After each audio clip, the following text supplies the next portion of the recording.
Hare Krishna, Krishna Krishna, Hare Hare, Hare Rama, Ram Hare Hare Krishna, Krishna Krishna, Hare Hare, Hare Rama,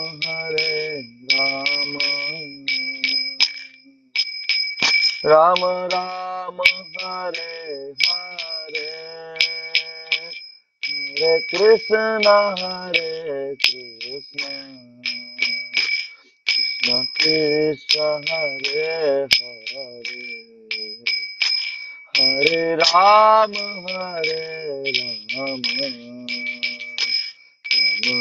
Rama Hare Hare, Hare Krishna, Krishna Krishna, Hare Hare, Hare Rama, Ram Hare Hare, Hare Krishna, Krishna Krishna, Hare Hare, Hare Ram, Ram Ram, Hare Hare, Hare Krishna, Krishna Krishna, Hare Hare, Hare Ram, Ram Ram, Hare Hare, Hare Krishna, Krishna Krishna, Hare Hare, Hare Ram, Ram Hare Hare, Hare Krishna, Hare Krishna, Krishna Krishna, Hare Hare, Hare Rama, Hare Rama, Rama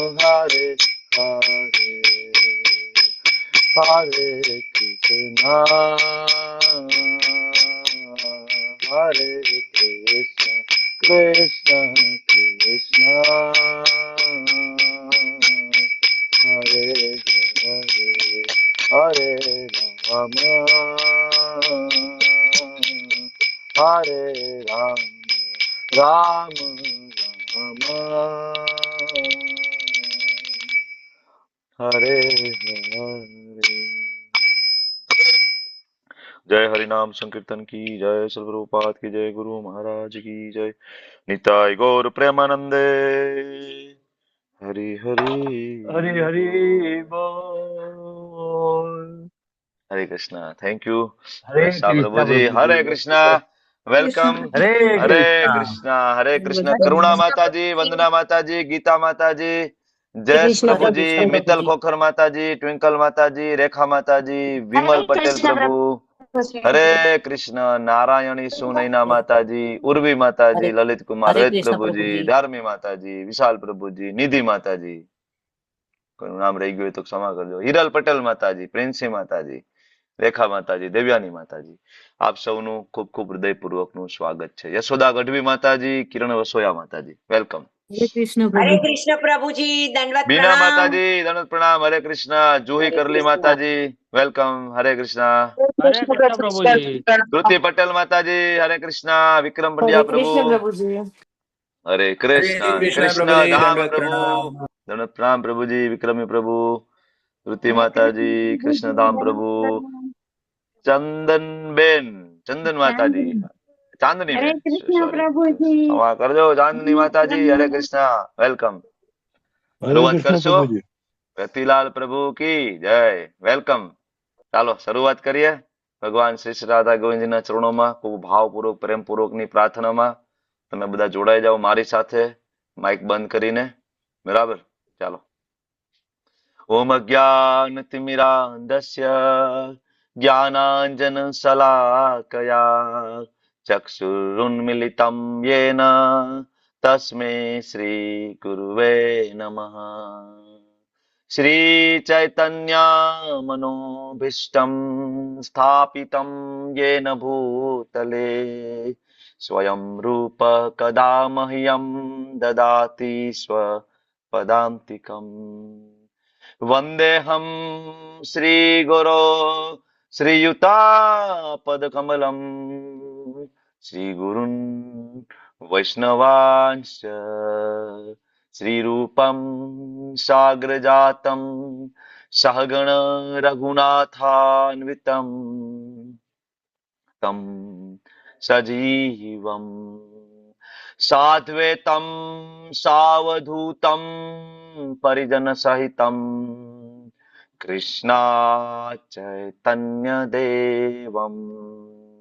Shri Radha Krishna पादान् सहगण Lalita Shri विशाखान्वितांश्च हे कृष्णा करुणा सिंधो दीनबंधो जगतपते गोपेश गोपिका कांत राधा कांत नमस्तुते।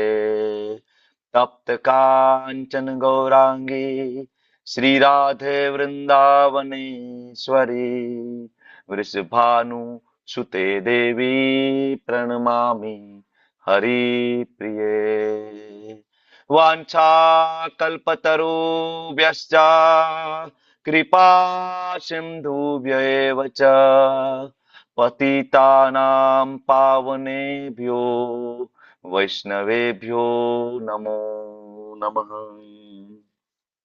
नमो विष्णुपादाय कृष्णपृष्ठाय भूतले श्रीमते भक्तिवेदान्त स्वामिन् इति नामिने।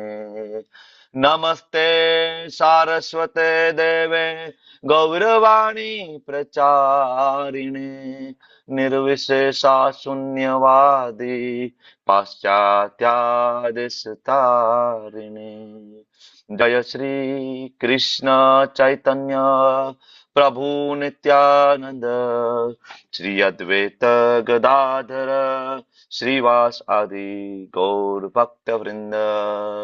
हरे Krishna Hare Krishna Krishna Krishna Hare Hare Hare Hare Ram Rama, Ram Rama Ram Hare Ram Hare. Ram Hare Hare Hare Hare Krishna, Krishna Hare Hare Krishna Hare Krishna Hare Jai Hare. Hare Krishna प्रणाम। Prabhuji Dandavat Pranam. Welcome Hiral Pathak માતાજી, welcome Ramana મંજરી માતાજી, વેલુબા વાઘેલા પ્રભુજી, રૂપલ Hare માતાજી, Krishna Prabhuji Dandavat Yashodhara Pranam. માતાજી. હરે કૃષ્ણ. જે હમણાં જોડાયા છે બધા જ વહાલા વૈષ્ણવોનું ખૂબ ખૂબ હૃદયપૂર્વકનું સ્વાગત છે. પારુલ માતાજી, હરિપ્રિયા માતાજી, તન્વી માતાજી, કાજલ માતાજી, વેલકમ. તો Hare આજે Krishna Prabhuji. હરે કૃષ્ણ, વેલકમ. આજ ખૂબ મહત્વનો દિવસ છે. એક મહાન આચાર્ય આજના દિવસે પ્રગટ થયા. શું નામ છે? કોણ Bhakti આજે Siddhanta પ્રગટ થયું? Saraswati Maharaj. Saraswati. ભક્તિ સિદ્ધાંત. Saraswati Thakur. His divine grace, ભક્તિ સિદ્ધાંત Swami Vivekananda Saraswati Saraswati Thakur Goswami Maharaj. શિલ Prabhupada Thakur મહારાજ કી જય. Jai. કેટલું મોટું નામ છે. શિલા ભક્તિ સિદ્ધાંત સરસ્વતી ઠાકુર શિલ પ્રભુપાદ.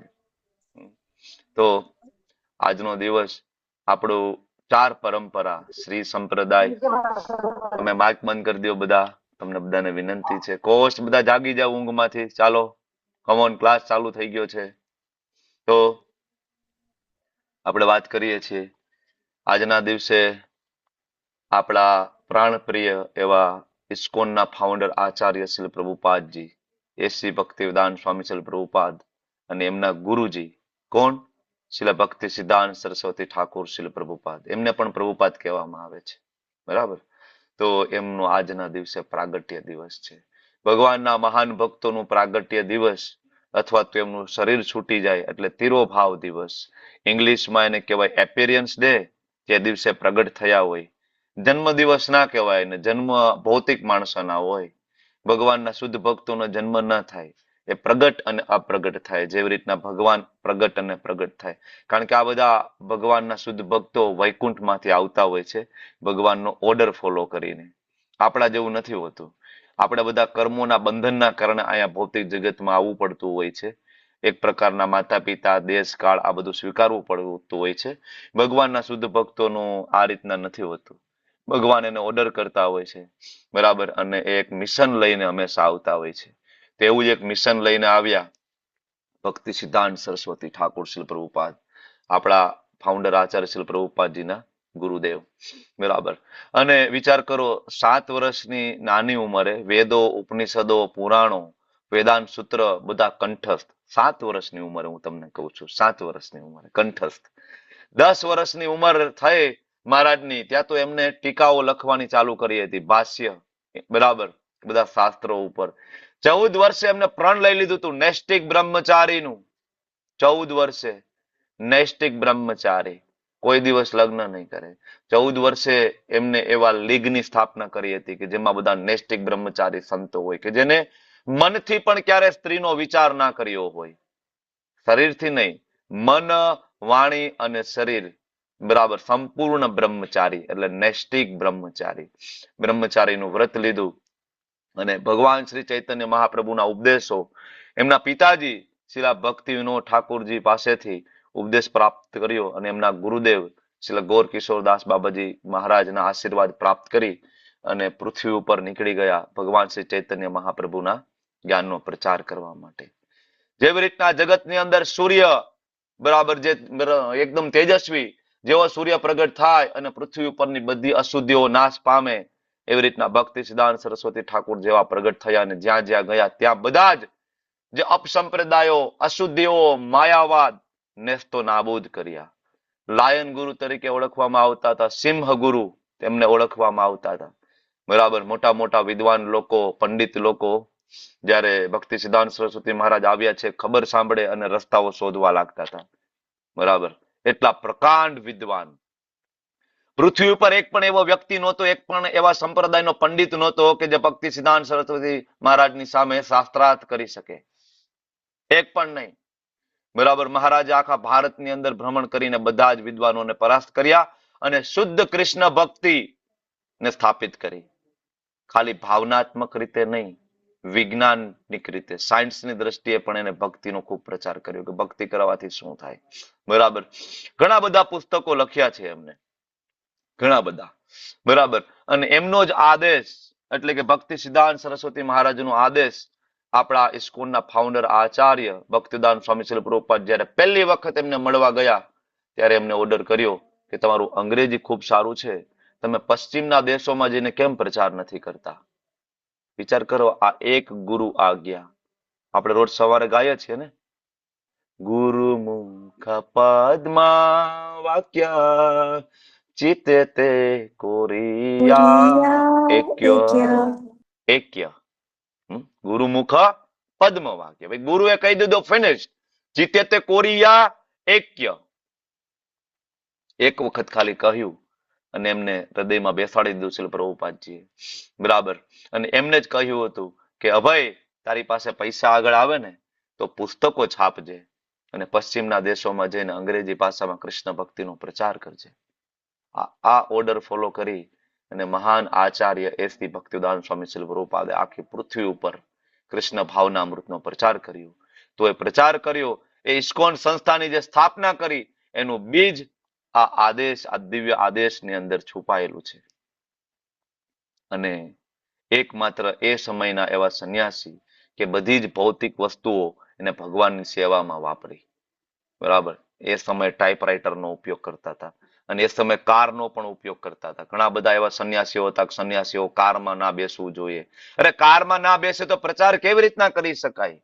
આખા પૃથ્વી ઉપર પ્રચાર કરવાનો છે. સંન્યાસીઓ સમુદ્ર પાર ના જઈ શકે તો કેવી રીતના પ્રભુપાદ અમેરિકા જઈને પ્રચાર કરી શકે?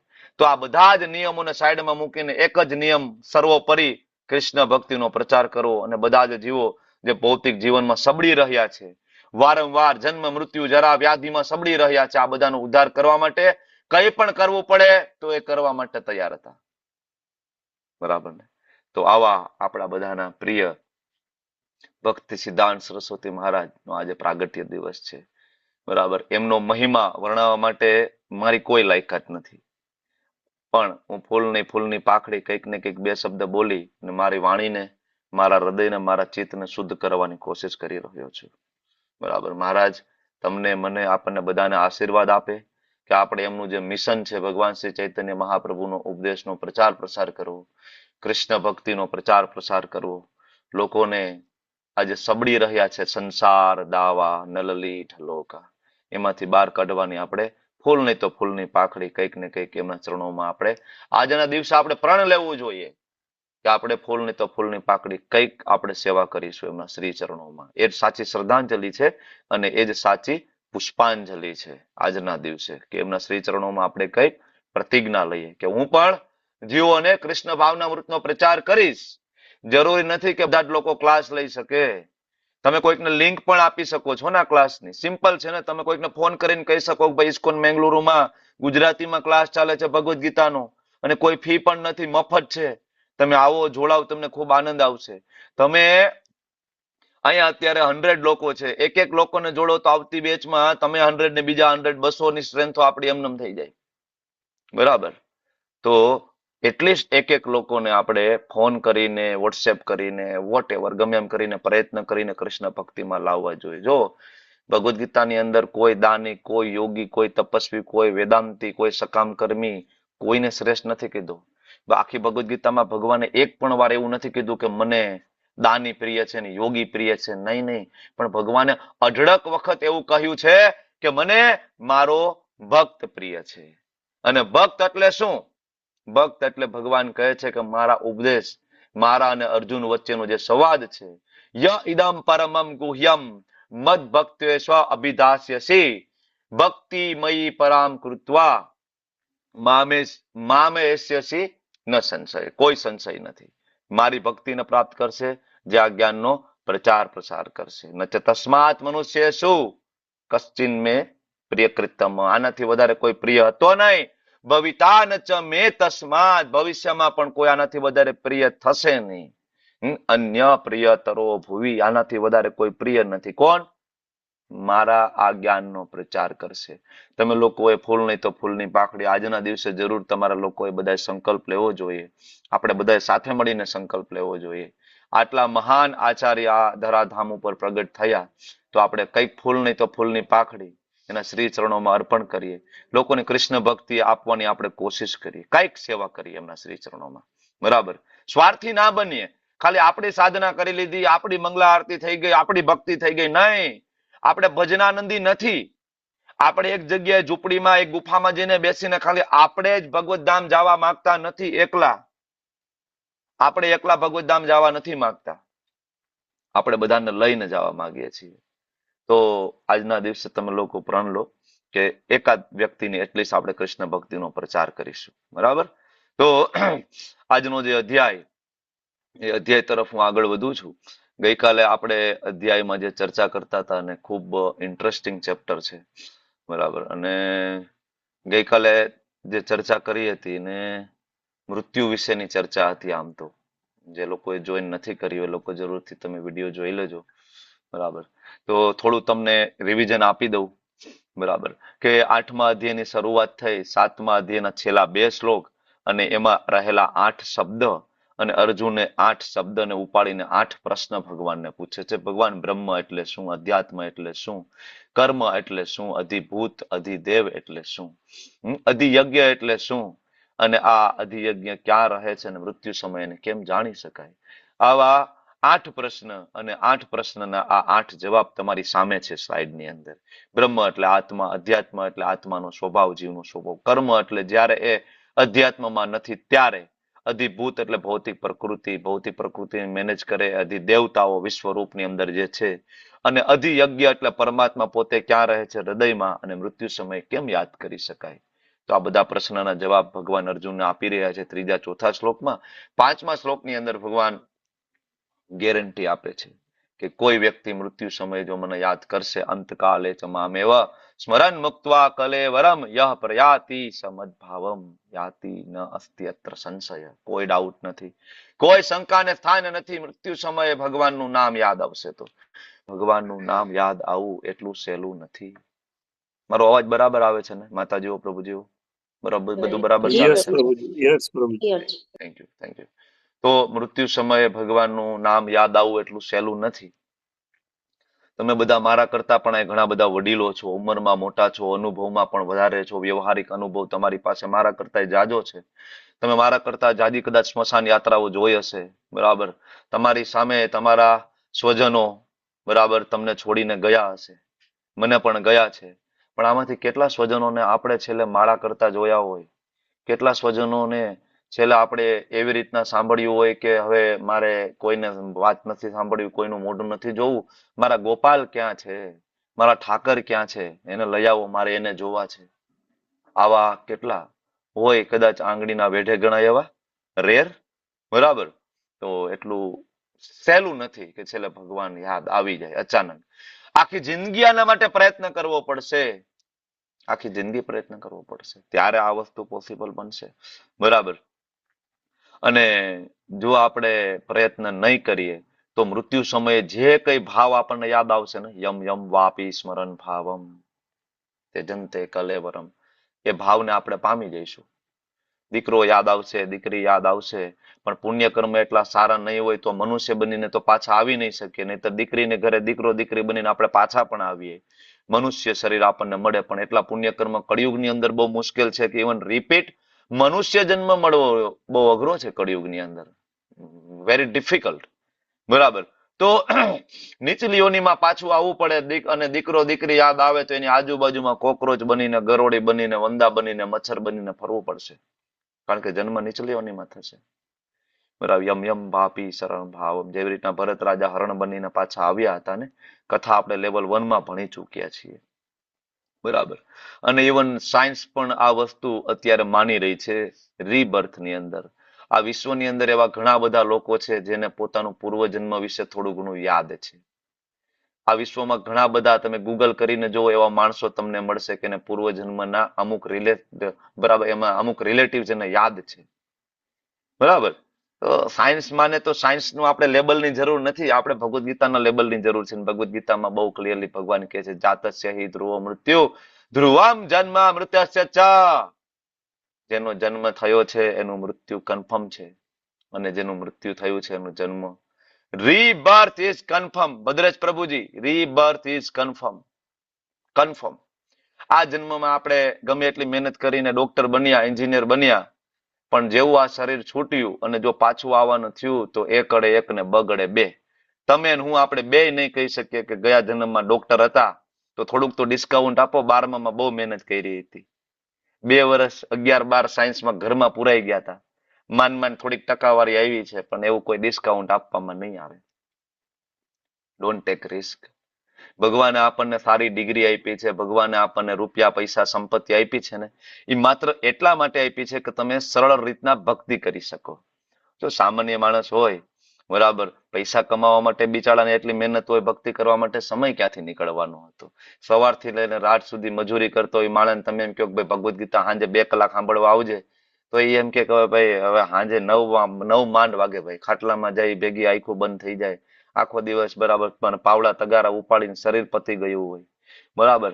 તો ભગવાનની કૃપા થકી આપણને પ્રાપ્ત થાય જ્યારે આપણે 6ઠો અધ્યાય ભણીએ છીએ ને, બરાબર, સૂચિનામ શ્રીમતામ ગેહે યોગ ભ્રષ્ટો બીજાયતે.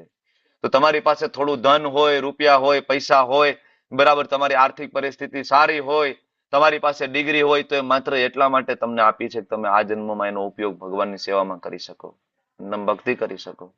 બાકી ગયા કામથી જો એનો દુરુપયોગ કર્યો ને, ગયા કામથી નેક્સ્ટ બર્થની અંદર નીચલીઓની કન્ફર્મ, બરાબર.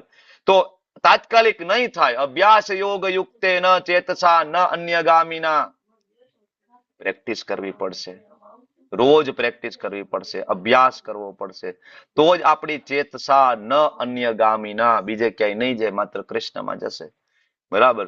તો આ બધી ચર્ચાઓ આપણે ગઈકાલે કરી હતી. પછી આપણે એક એવો વિભાગમાં પ્રવેશ કર્યો જેનું નામ છે ષટચક્ર યોગ, બરાબર. તો એ ભગવાનને યાદ કરે છે, ભગવાનના ગુણો થકી, ભગવાનના રૂપ થકી. અને એ શરીર કેવી રીતના છોડે છે, યોગ બળે ધીમે ધીમે પ્રાણને ઉપર લઈ જાય છે. આ બધી ચર્ચા આપણે ગઈકાલે કરી ગયા છે અષ્ટાંગ યોગ મુજબ. એક એવો પણ વર્ગ છે જેને જ્ઞાની કહેવામાં આવે છે, જે ઓમકારનો જપ કરતા હોય છે, જે સંન્યાસ ગ્રહણ કરતા હોય છે, બ્રહ્મચર્ય વ્રતનું પાલન કરતા હોય છે, અને એ ભગવાન કૃષ્ણને ઓમકાર સ્વરૂપે ભજતા હોય છે. બરાબર, આ પણ એક પદ્ધતિ છે. તો પેલું હતું એ યોગી, આ બીજું છે જ્ઞાની કેટેગરી. અને ત્રીજો એવો વર્ગ જે છે, જે તપસ્વી, કે ઇન્દ્રિયોના કાર્યોથી ઇન્દ્રિયોને વિરક્ત કરી દે, પ્રત્યાહારની પદ્ધતિને અપનાવે, તપ કરે, ઇન્દ્રિયોના બધા દ્વારોને બંધ કરી દે, બરાબર, અને પ્રાણને બ્રહ્મરંધ્ર સુધી પહોંચાડી દે, અને ઘનઘોર તપશ્ચર્યા કરે. તો આ થઈ ગયા યોગી, જ્ઞાની અને તપસ્વી, આવા અલગ અલગ લોકો. બરાબર. અને છેલ્લે ઓમકારનું સંયોજન કરે, દેહનો ત્યાગ કરે, ત્યારે ઉપરના લોકમાં પહોંચે છે. પણ આ પદ્ધતિ બહુ અઘરી છે. આને કહેવાય યોગ મિશ્ર ભક્તિ યોગ. આ સુધી આપણે ગઈકાલે ચર્ચા કરી હતી. અને આજે આપણે જે ચર્ચા કરવા જાય છીએ, તો આ અલગ અલગ પ્રકારના લોકોની આપણે વાત થઈ ગઈ છે. યોગી, જ્ઞાની, તપસ્વી કેવી રીતના શરીર છોડશે, એની શું પદ્ધતિ હોય. હવે આપણે ભક્તની વાત કરીએ કે ભક્તે શું કરવું પડશે શરીર છોડતી વખતે. ત્યારે ભગવાન કહે છે, અનન્ય ચેતા સતતમ યો મામ સ્મરતિ નિત્યસઃ. આગળવાળા જે ત્રણેય વર્ગ હતા, એને ધીમે ધીમે પ્રાણને ઉપર લઈ જવા પડે. બરાબર, દ્રષ્ટિને બંને ભ્રુવાની વચ્ચે કેન્દ્રિત કરવી પડે, ઇન્દ્રિયોને સંયમિત કરવી પડે, બ્રહ્મચર્યનું પાલન કરવું પડે, સંન્યાસ આશ્રણ ગ્રહણ કરવો પડે, પ્રત્યાહાર કરવું પડે, યમ નિયમ આસન પ્રાણાયામ પ્રત્યાહાર ધારણા ધ્યાન સમાધિ, આ અષ્ટાંગ યોગની સાધના અને જીવનમાં પ્રેક્ટિકલી એપ્લાય કરવી પડે. પણ ભક્તને શું કરવું પડે? તો ભગવાન કે અનન્ય ચેતા સતતમ યો મામ સ્મરતિ નિત્યસઃ. બસ સતતમ સ્મરતિ, ભગવાનને સતત યાદ કરવાના છે. નિત્યસઃ, ખાલી સવાર પૂરતું નહીં, નિત્યસઃ સતત. તો શું થશે? ભગવાન કે તસ્યા અહમ સુલભ પાર્થ. સુલભ એટલે ઇઝીલી મળી જાય છે. કોને? જે ભગવાનને સતત યાદ કરે છે. હરે કૃષ્ણ કૃષ્ણ કૃષ્ણ હરે હરે, હરે રામ રામ રામ હરે હરે. જે કન્ટિન્યુઅસ જે જોબ કરે છે, ભગવાનના નામનું કીર્તન કરે છે, ભગવાનની સેવા કરે છે, તો એ લોકોને માથાકૂટ કરવાની જરૂર નથી. બરાબર, કારણ કે બીજો કોઈ જ રસ્તો નથી ભગવાનને પ્રાપ્ત કરવા માટેનો. અનન્ય ચેતા, અનન્ય ભક્તિ, બીજું કોઈ જ નહીં. એવું નહીં કે આ મારી ચેતના આમાં છે આમાં છે આમાં છે, નહીં. અનન્ય ચેતા. મેરો તો ગિરધર ગોપાલ દૂસરા ના કોઈ, માત્ર કૃષ્ણ, ઓનલી કૃષ્ણ. બરાબર, ખાલી કૃષ્ણ. જ્યારે આપણે આ રીતના આગળ વધીશું અને ભક્તિ યોગમાં રહીને આગળ વધીશું, તો પરમ ગતિ પ્રાપ્ત થશે, એમાં કોઈ શંકાને સ્થાન નથી. બરાબર, એટલે ભગવાન આ કહે છે કે એના માટે હું સુલભ છું. તે મારી ભક્તિમય સેવામાં નિરંતર કન્ટિન્યુઅસ એ વ્યક્તિ રહેલો છે. બરાબર, એટલા માટે બીજા બધા જે યોગ છે, જ્ઞાન, કર્મ, હઠયોગ, બરાબર, આ બધાએ ખૂબ મહેનત કરવી પડે. બરાબર, એને જ્ઞાન પ્રાપ્ત કરવા માટે પણ ખૂબ મહેનત કરવી પડે. પણ ભક્ત જે છે એને તો ભગવાન જ્ઞાન પણ એના હૃદયમાં આપે. દદામી બુદ્ધિ યોગમ તમ યેન મામ પયાંતિ તે. 10મા અધ્યાયમાં ભગવાન કહે છે કે ઇવન ભગવદ્ ગીતા સમજવા માટેનું જ્ઞાન પણ ભગવાન આપે છે. એટલા માટે ભગવાનનો શુદ્ધ ભક્ત છે, કાળનો વિચાર કર્યા વગર અનન્ય ભાવથી ચિંતન કરે છે. ગમે ત્યાં હોય, ગમે ત્યાં, જરૂરી નહીં ગમે ત્યાં હોય, મંદિરમાં હોય તો જ ભગવાનને યાદ કરવા એવું નહીં, વૃંદાવનમાં જાય તો જ ભગવાનને યાદ કરવા એવું નહીં, એકાદશી હોય તો જ ભગવાનને યાદ કરવા એવું નહીં. સ્થળ અને કાળનો વિચાર કર્યા વગર એની ટાઈમ એની વેર જ્યારે તમે ભગવાનને કોન્સ્ટન્ટ જ્યારે યાદ કરો છો, તો ભગવાન કહે છે તસ્યા અહમ સુલભ પાર્થ. હે પાર્થ, હું એના માટે સુલભ છું, હું એને ઇઝીલી પ્રાપ્ત થાઉં છું, હું એને ઇઝીલી પ્રાપ્ત થાઉં છું. તો ભૌતિક જગત કેવું છે ભગવાન અહીંયા કહે છે 15મા શ્લોકની અંદર. ભગવાન કહે છે મામુપેત્ય પુનર્જન્મ. શું કામ ભગવાન આટલું વારંવાર આપણને સમજાવે છે કે ભાઈ ભક્તિ કરો, ભક્તિ કરો, અહીંથી નીકળો? કારણ કે આ જગત છે એને દુઃખાલયમ ભગવાને લેબલ આપ્યું છે. મામુપેત્ય પુનર્જન્મ દુઃખાલયમ અશાશ્વતમ નાપ્નુવંતિ મહાત્માનઃ સંસિદ્ધિમ પરમામ ગતિ. જગત કેવું છે?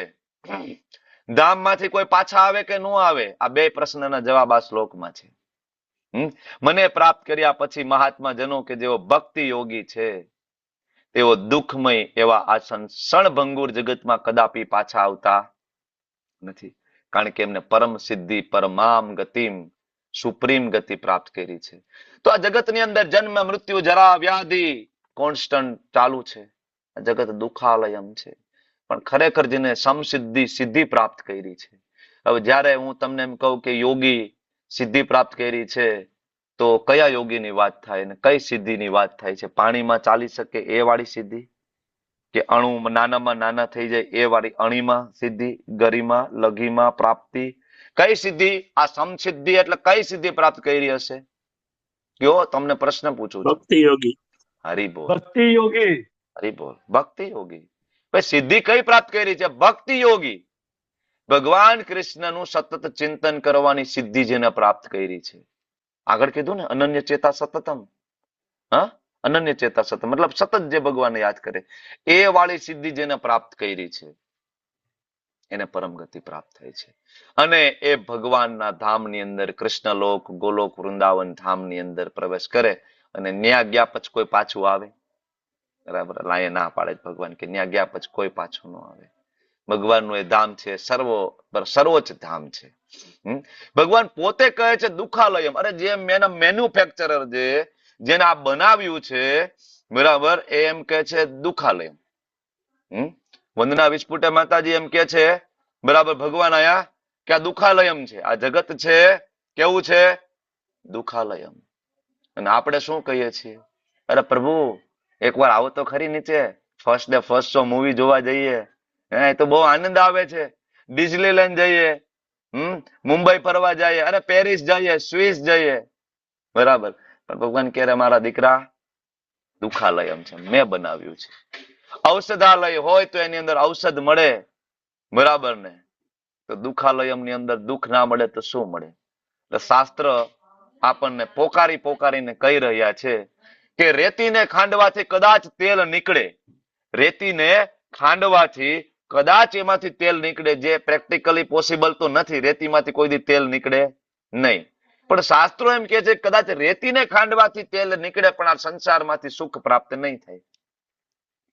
આપણે આ સંસારમાં સુખ પ્રાપ્ત કરવા માટે રોજ સવારમાં નીકળી જાય છે કૃષ્ણધામ પ્રભુજી. રોજ સવારમાં આપણે નીકળીએ છીએ, રાત સુધી એક જ વસ્તુની શોધ પાછળ છીએ. શેની શોધ કરીએ છીએ આપણે બધા? સુખ, હેપીનેસ. અને ઘણા બધાના કોર્સ ચલાવે છે હેપીનેસ પ્રોગ્રામ. અરે ભાઈ, હેપીનેસ પ્રોગ્રામ ચલાવવાથી કેવી રીતના હેપીનેસ પ્રાપ્ત થશે આ જગતની અંદર? કારણ કે આ દુઃખાલયમ છે, દુઃખ પ્રાપ્ત થશે. શક્ય નથી આ જગતની અંદર કે આપણને સુખ પ્રાપ્ત થાય.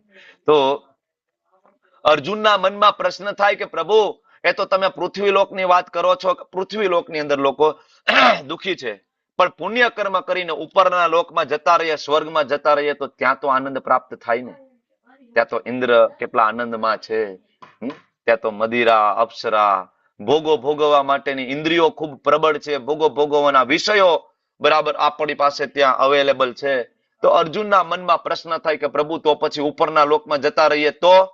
કારણ કે એક બ્રહ્માંડની અંદર કેટલા લોક છે? એક બ્રહ્માંડમાં કેટલા લોક છે? કેટલા? 14 લોક. આપણે એક લોકની અંદર ફસાયા છીએ. આપણી ઉપર 6 લોક છે ને આપણી નીચે 7 લોક છે. ટોટલ 14 માળની બિલ્ડિંગ છે, બરાબર. એમાં આપણે અત્યારે 8મા માળ ઉપર છે, 7મા માળ ઉપર, સોરી, આપણી ઉપર 6 લોક છે બીજા, હજી નીચે આપણી નીચે 7 લોક બીજા છે, બરાબર. તો આપણને એમ થાય, અર્જુનને પ્રશ્ન થાય કે પ્રભુ ઉપરના લોકમાં જઈએ, સ્વર્ગમાં જઈએ, તો ત્યાં તો આનંદ પ્રાપ્ત થશે ને? ભગવાન કહે છે આ બ્રહ્મ ભુવનાન લોકા પુનરાવર્તિનો અર્જુન. આ બ્રહ્મ ભુવનાન લોકાન એટલે કે આ જગતનું, આ ભૌતિક જગતનું સર્વોચ્ચ લોક કયું છે? આ ભૌતિક જગતનું સર્વોચ્ચ લોક કયું? બોલો બોલો બોલો. બ્રહ્મલોક. સૌથી ટોપ મોસ્ટ લોક કયું છે? બ્રહ્મલોક, જેને સત્યલોક તરીકે પણ ઓળખવામાં આવે છે. બ્રહ્મલોક, સત્યલોક. તો ભગવાન કહે છે આ બ્રહ્મ ભુવનાન લોકાન. અર્જુન, કદાચ તું દાન કરીને, પુણ્ય કરીને, છાંદોગ્ય ઉપનિષદ ની અંદર જે પંચાગ્નિ વિદ્યા યજ્ઞ છે એ કરીને, અથવા તો 100 જન્મ સુધી વર્ણાશ્રમ ધર્મનું 100% પાલન કરીને કદાચ તું બ્રહ્માજી પણ બની જા અને અર્જુન તું સત્યલોકમાં જતો રહે ને, તું ઇન્દ્રલોક છોડી દે, સ્વર્ગલોક છોડી દે, ચંદ્રલોક છોડી દે, જનલોક, તપોલોક, મહરલોક છોડી દે, તું સૌથી ટોપ મોસ્ટ લોકની અંદર તું જતો રહે ને અર્જુન, પુનરાવર્તિનો અર્જુન. હે અર્જુન, પુનરાવર્તન ત્યાં થાય. પુનરાવર્તન એટલે શું? જન્મ, મૃત્યુ, જરા, વ્યાધિ, દુઃખ, દોષાનું દર્શનમ. કોન્સ્ટન્ટ સર્જન અને પ્રલય ત્યાં પણ ચાલુ છે. શાંતિ નથી. ઉપરના સ્વર્ગલોકમાં શાંતિ છે. આ નીચે કોઈક તપશ્ચર્યા કરવા માંડે ને તો ઇન્દ્રનું બીપી વધવા માંડે તરત. પૃથુ મહારાજે બરાબર ભગવાનની સામે પ્રતિજ્ઞા લીધી હતી કે 100 અશ્વમેઘ યજ્ઞ હું કરીશ. બરાબર. પૃથુ મહારાજના 99 યજ્ઞ થયા અને 100મો યજ્ઞ જેવો શરૂઆત કરીને પૃથુ મહારાજે, ત્યાં તો ઇન્દ્રનું ઇન્દ્રાસન ડોલવા લાગ્યું. ઇન્દ્રનું બીપી વધવા માંડ્યું. ઇન્દ્રને તરત ટેન્શન આવી જાય કે આના 100 અશ્વમેઘ યજ્ઞ પૂરા થઈ જશે અને આપણી સીટ જતી રહેશે તો. અત્યારે કેમ આ ધારાસભ્યની, સંસદ સભ્યની સીટો માટેની બધા ત્યાં પણ એ છે. ઇન્દ્રને પણ એવું થયું કે પૃથુ મહારાજ છે એ 100 અશ્વમેઘ યજ્ઞ પૂરા કરશે અને પોતે ઇન્દ્ર બની જશે અને સ્વર્ગ ઉપર આધિપત્ય જમાવી લેશે તો. માથાકૂટ તો ભાઈ ત્યાં પણ છે, ઉપરના લોકમાં પણ. તો તું ઇવન બ્રહ્મા પણ બની જા, ઇન્દ્ર પણ બની જા, પણ દુઃખોના સ્થાન છે બધા. મામુ પૈત્ય તું કોંતેય પુનર્જન્મ ન વિદ્યતે. મારી પાસે આવી જા અર્જુન, ફરીથી જન્મ નહીં થાય. નેવર. એટલે ઘણા બધા કર્મકાંડી લોકો હવન કરે, યજ્ઞ કરે, પુણ્ય કરે, દાન કરે, ઉપર જાય, ચંદ્રલોકમાં જાય, સ્વર્ગલોકની અંદર જાય, પણ આ બધું કરવા છતાં અલ્ટિમેટલી પાછું આવવું પડશે. ક્ષીણે પુણ્ય મૃત્યુ લોકમ વિસંતિ. ફાયદો શું? આજ સુધી આપણે મોટા થયા અને આપણને બધાએ એવું જ શીખડાવ્યું છે કે પુણ્યનું ભાથું બાંધવું જોઈએ. પણ જયારે ભગવદ્ ગીતા ખરેખર આપણે વાંચીએ છીએ ત્યારે આપણને ખબર પડે કે શું પુણ્યનું ભાથું બાંધવાથી આપણો ઉદ્ધાર થઈ જશે? શું પુણ્યનું ભાથું બાંધવાથી મુક્તિ પ્રાપ્ત થઈ જશે? નહીં થાય. પુણ્ય એટલે કે સુગર કોટેડ પોઈઝન અને પાપ એટલે કે પોઈઝન ડાયરેક્ટ. પાપ અને પુણ્ય બે ઝેર છે. પાપ કરીએ તો ડાયરેક્ટ નરકમાં જઈશું અને પુણ્ય કરીને વાયા નરકમાં જઈશું. Sugar coated poison. બરાબર. એટલા માટે ભગવાન અર્જુનને કહે છે કે અર્જુન, બ્રહ્માજી બની જાને બેટા. બ્રહ્માજી થી લઈને કીડી, જે ઇનસિગ્નિફિકન્ટ સ્મોલ એન્ટ, નાનામાં નાની જે કીડી અથવા એનાથી નાના બેક્ટેરિયા, વાયરસ પકડી લો તમે. બરાબર. આ તો આપણા નરી આંખે દેખાય એટલે હું કીડીની વાત કરું છું કે કીડીથી લઈને બ્રહ્માજી સુધીના બધા જીવો આ જગતની અંદર દુખી છે. All are. શ્રીમદ ભાગવતમ જેને વાંચ્યું છે એને બધાને ખબર છે કે બ્રહ્માજીએ જયારે સૃષ્ટિનું સર્જન કર્યું ને બ્રહ્માજી કેટલા દુખી હતા. બ્રહ્માજી પોતાનું શરીર વારંવાર ચેન્જ કરી રહ્યા છે. વાંચ્યું છે ને તમે લોકોએ તો ભાગવતમ વાંચ્યું છે ને. Brahmaji is crying, Brahmaji is running. Brahmaji ભાગી રહ્યા છે. એની પાછળ એના જ દ્વારા ઉત્પન્ન થયેલા અસુરો બરાબર એને મારવા માટે દોડી રહ્યા છે. બ્રહ્માજી also not safe in this world. How can we? આપણે કેવી રીતના? બ્રહ્માજી બરાબર ને. તો હવે ભગવાન આપણને સમજાવે છે કે ઉપરના લોકમાં જઈએ તો પણ માથાકૂટ છે. તો હવે પ્રશ્ન એ થાય કે ઉપરના લોકની અંદર આપણે ખાલી વિચાર કરીએ તો બ્રહ્માજીનું આયુષ્ય કેટલું? બ્રહ્માજીનું કેટલું આયુષ્ય તમે કહો મને? બ્રહ્માજીનું 311.04 ટ્રિલિયન. બ્રહ્માજીનું એક દિવસમાં કેટલા વર્ષો થઈ જાય આપડા? 1 વર્ષ. 864 કરોડ.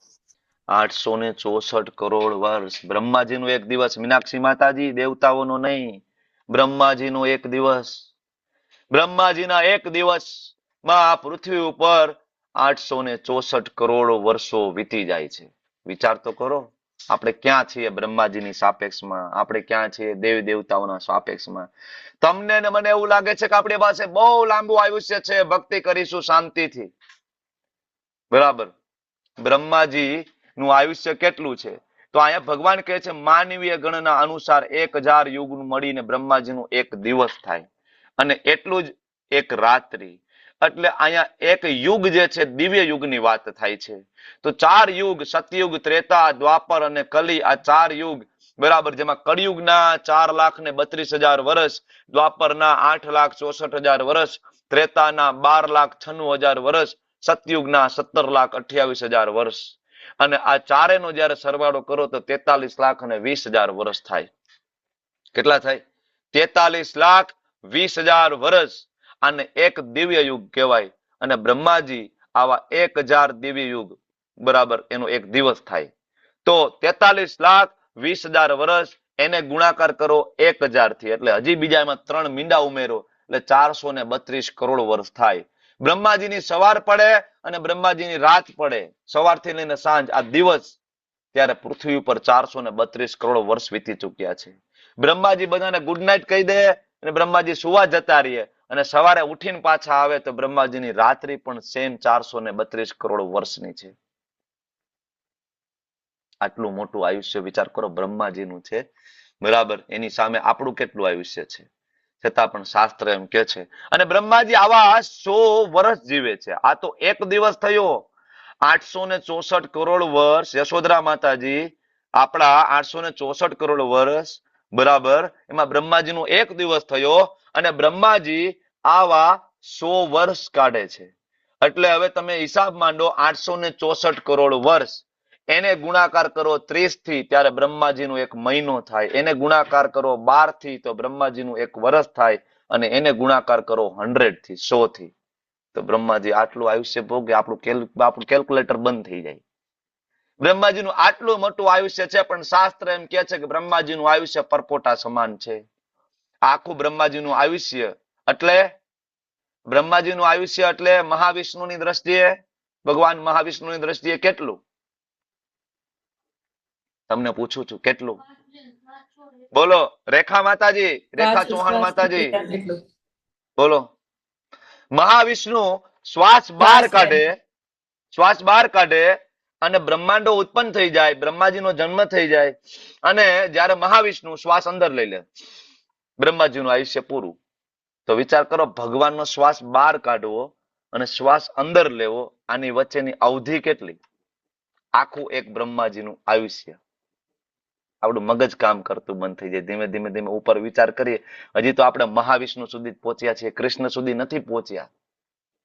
આપણે એટલા માટે કૃષ્ણને અચિંત્ય કહેવામાં આવે છે કે આપણી બુદ્ધિથી તમે કૃષ્ણને નહીં સમજી શકો.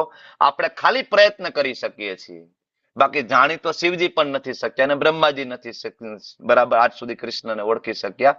અને બંને કન્ફેસ કરે છે ભાગવતમમાં આવીને કે નહીં નહીં, કૃષ્ણને કૃષ્ણ પોતે જ જાણી શકે.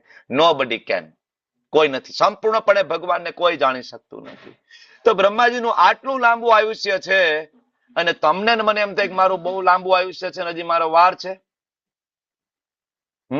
આગળ ભગવાન કહે છે કે બ્રહ્માજીના એક દિવસનો આરંભ થાય, બધા જીવો અવ્યક્ત દશામાંથી વ્યક્ત થાય. બ્રહ્માજીની જયારે સવાર પડે ને, આપણે બધા જ ગર્ભોદક્ષાય વિષ્ણુમાં જે શયન કરતા હતા, આપણે બધા પ્રગટ થઈ ગયા પૂર્વજન્મના કર્મ પ્રમાણે. 14 લોકની અંદર 84 લાખ યોનિમાં આપણને બધાને ગોઠવી દીધા પૂર્વજન્મની ઈચ્છા પ્રમાણે. અને જ્યારે બ્રહ્માજીની રાત પડી એટલે મિની પ્રલય થઈ ગયો. નીચેના બધા લોકથી સ્વર્ગલોક સુધી પ્રલય થઈ જાય અને પ્રલય જળ છે, આ બધા જ નીચેના લોકોને ડૂબાડી દે. અગ્નિ છે, બાળીને ભસ્મ કરી દે નીચેના લોક. બ્રહ્માજી સુવા જતા રહે, બધાને કહી દે ગુડ નાઇટ, બરાબર. અને બધા જીવો છે ગર્ભોદક્ષાય વિષ્ણુની અંદર શયન કરે. કેટલા વર્ષ શયન કરે? 432 કરોડ વર્ષ. 432 કરોડ વર્ષ આપણે બધા કોમામાં જતા રહીએ છીએ. ગર્ભોદક્ષાય વિષ્ણુના શરીરમાં કોમામાં. કેટલા? 432 કરોડ વર્ષ. બીજે દિવસે બ્રહ્માની જયારે સવાર પડે છે અને બ્રહ્માજી આવે છે, ગુડ મોર્નિંગ કહે છે, અને બ્રહ્માજી પાછું સર્જન કરે છે અને આપણને બધાને કોમામાંથી બહાર કાઢે છે. અને ફરીથી જયારે આપણું મૃત્યુ થયું ત્યારની આપણી ઈચ્છા અને આપણા કરેલા કર્મ પ્રમાણે 14 લોક ને 84 લાખ યોનિઓમાં આપણને ગોઠવી દેવામાં આવે છે, બરાબર. તો એવું નહીં કે બ્રહ્માજીની રાત પડે ને આપણો પ્રલય થઈ જાય તો મુક્તિ મળી જાય. અરે બ્રહ્માજી આવું 100 વર્ષ જીવે છે. આ તો મિની પ્રલય થયો, પણ બ્રહ્માજી જયારે મૃત્યુ પામે છે ત્યારે મહાપ્રલય થાય છે. મહાપ્રલય. અને મહાપ્રલય થાય ને ત્યારે પણ મુક્તિ નથી મળતી. ત્યારે આપણે બધા મહાવિષ્ણુ, ભગવાન મહાવિષ્ણુની અંદર કોમાની અવસ્થામાં જતા રહીએ છીએ, જ્યાં સુધી બીજા બ્રહ્મા નથી પ્રાપ્ત થતા.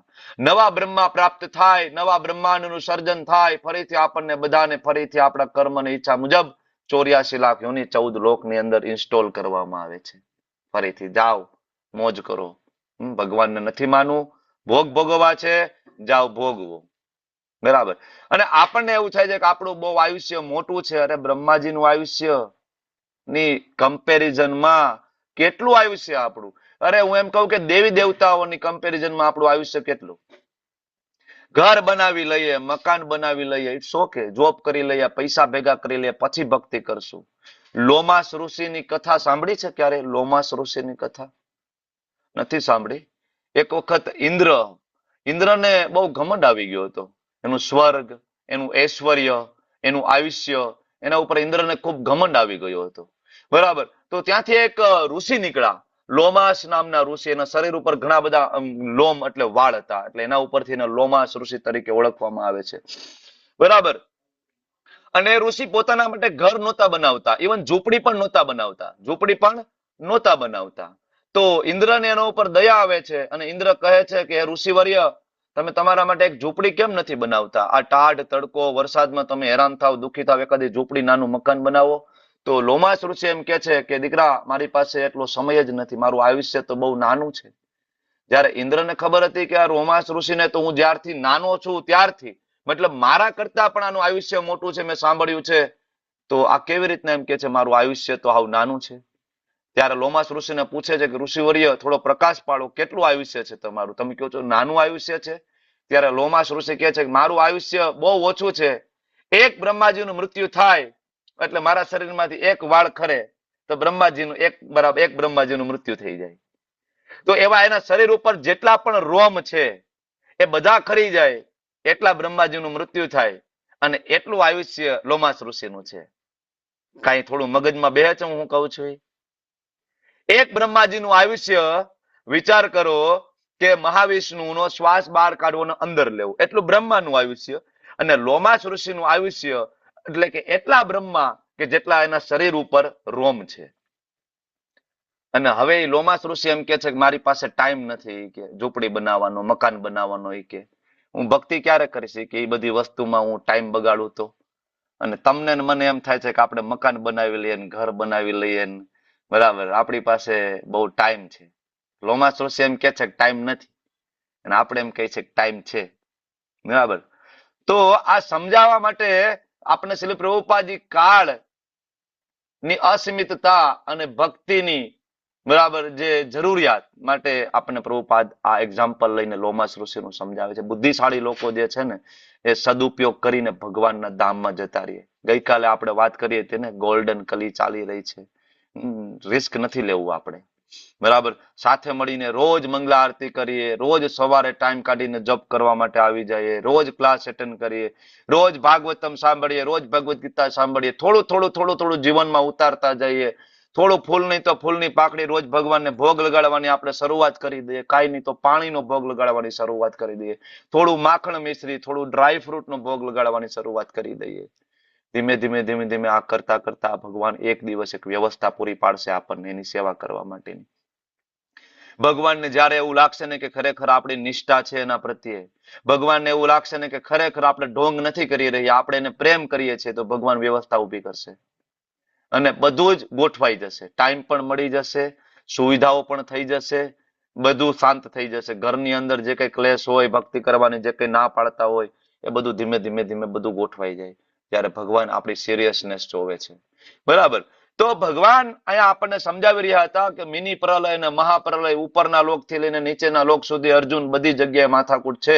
ત્યારે અર્જુન ભગવાનને પૂછે છે કે પ્રભુ, કોઈ એવી જગ્યા છે જ્યાં પ્રલય ના હોય, જ્યાં સર્જન ના હોય, જ્યાં જન્મ ન હોય, જ્યાં મૃત્યુ ના હોય, જ્યાં જરા ના હોય, જ્યાં દુઃખ ના હોય, જ્યાં આનંદ હી આનંદ હૈ? આવી કોઈ જગ્યા છે જ્યાં કોઈ માથાકૂટ નથી, જ્યાં કમાવા જવાનું નથી, બરાબર, મગજમારી નથી, બરાબર, જ્યાં ઘરનો ક્લેશ નથી, જ્યાં ટકટક નથી, આવી કોઈ જગ્યા છે? ત્યારે ભગવાન અર્જુનને જવાબ આપે છે, પરસ્તમાસ્તુ ભાવન્યો અવ્યક્તો વ્યક્તાત સનાતન.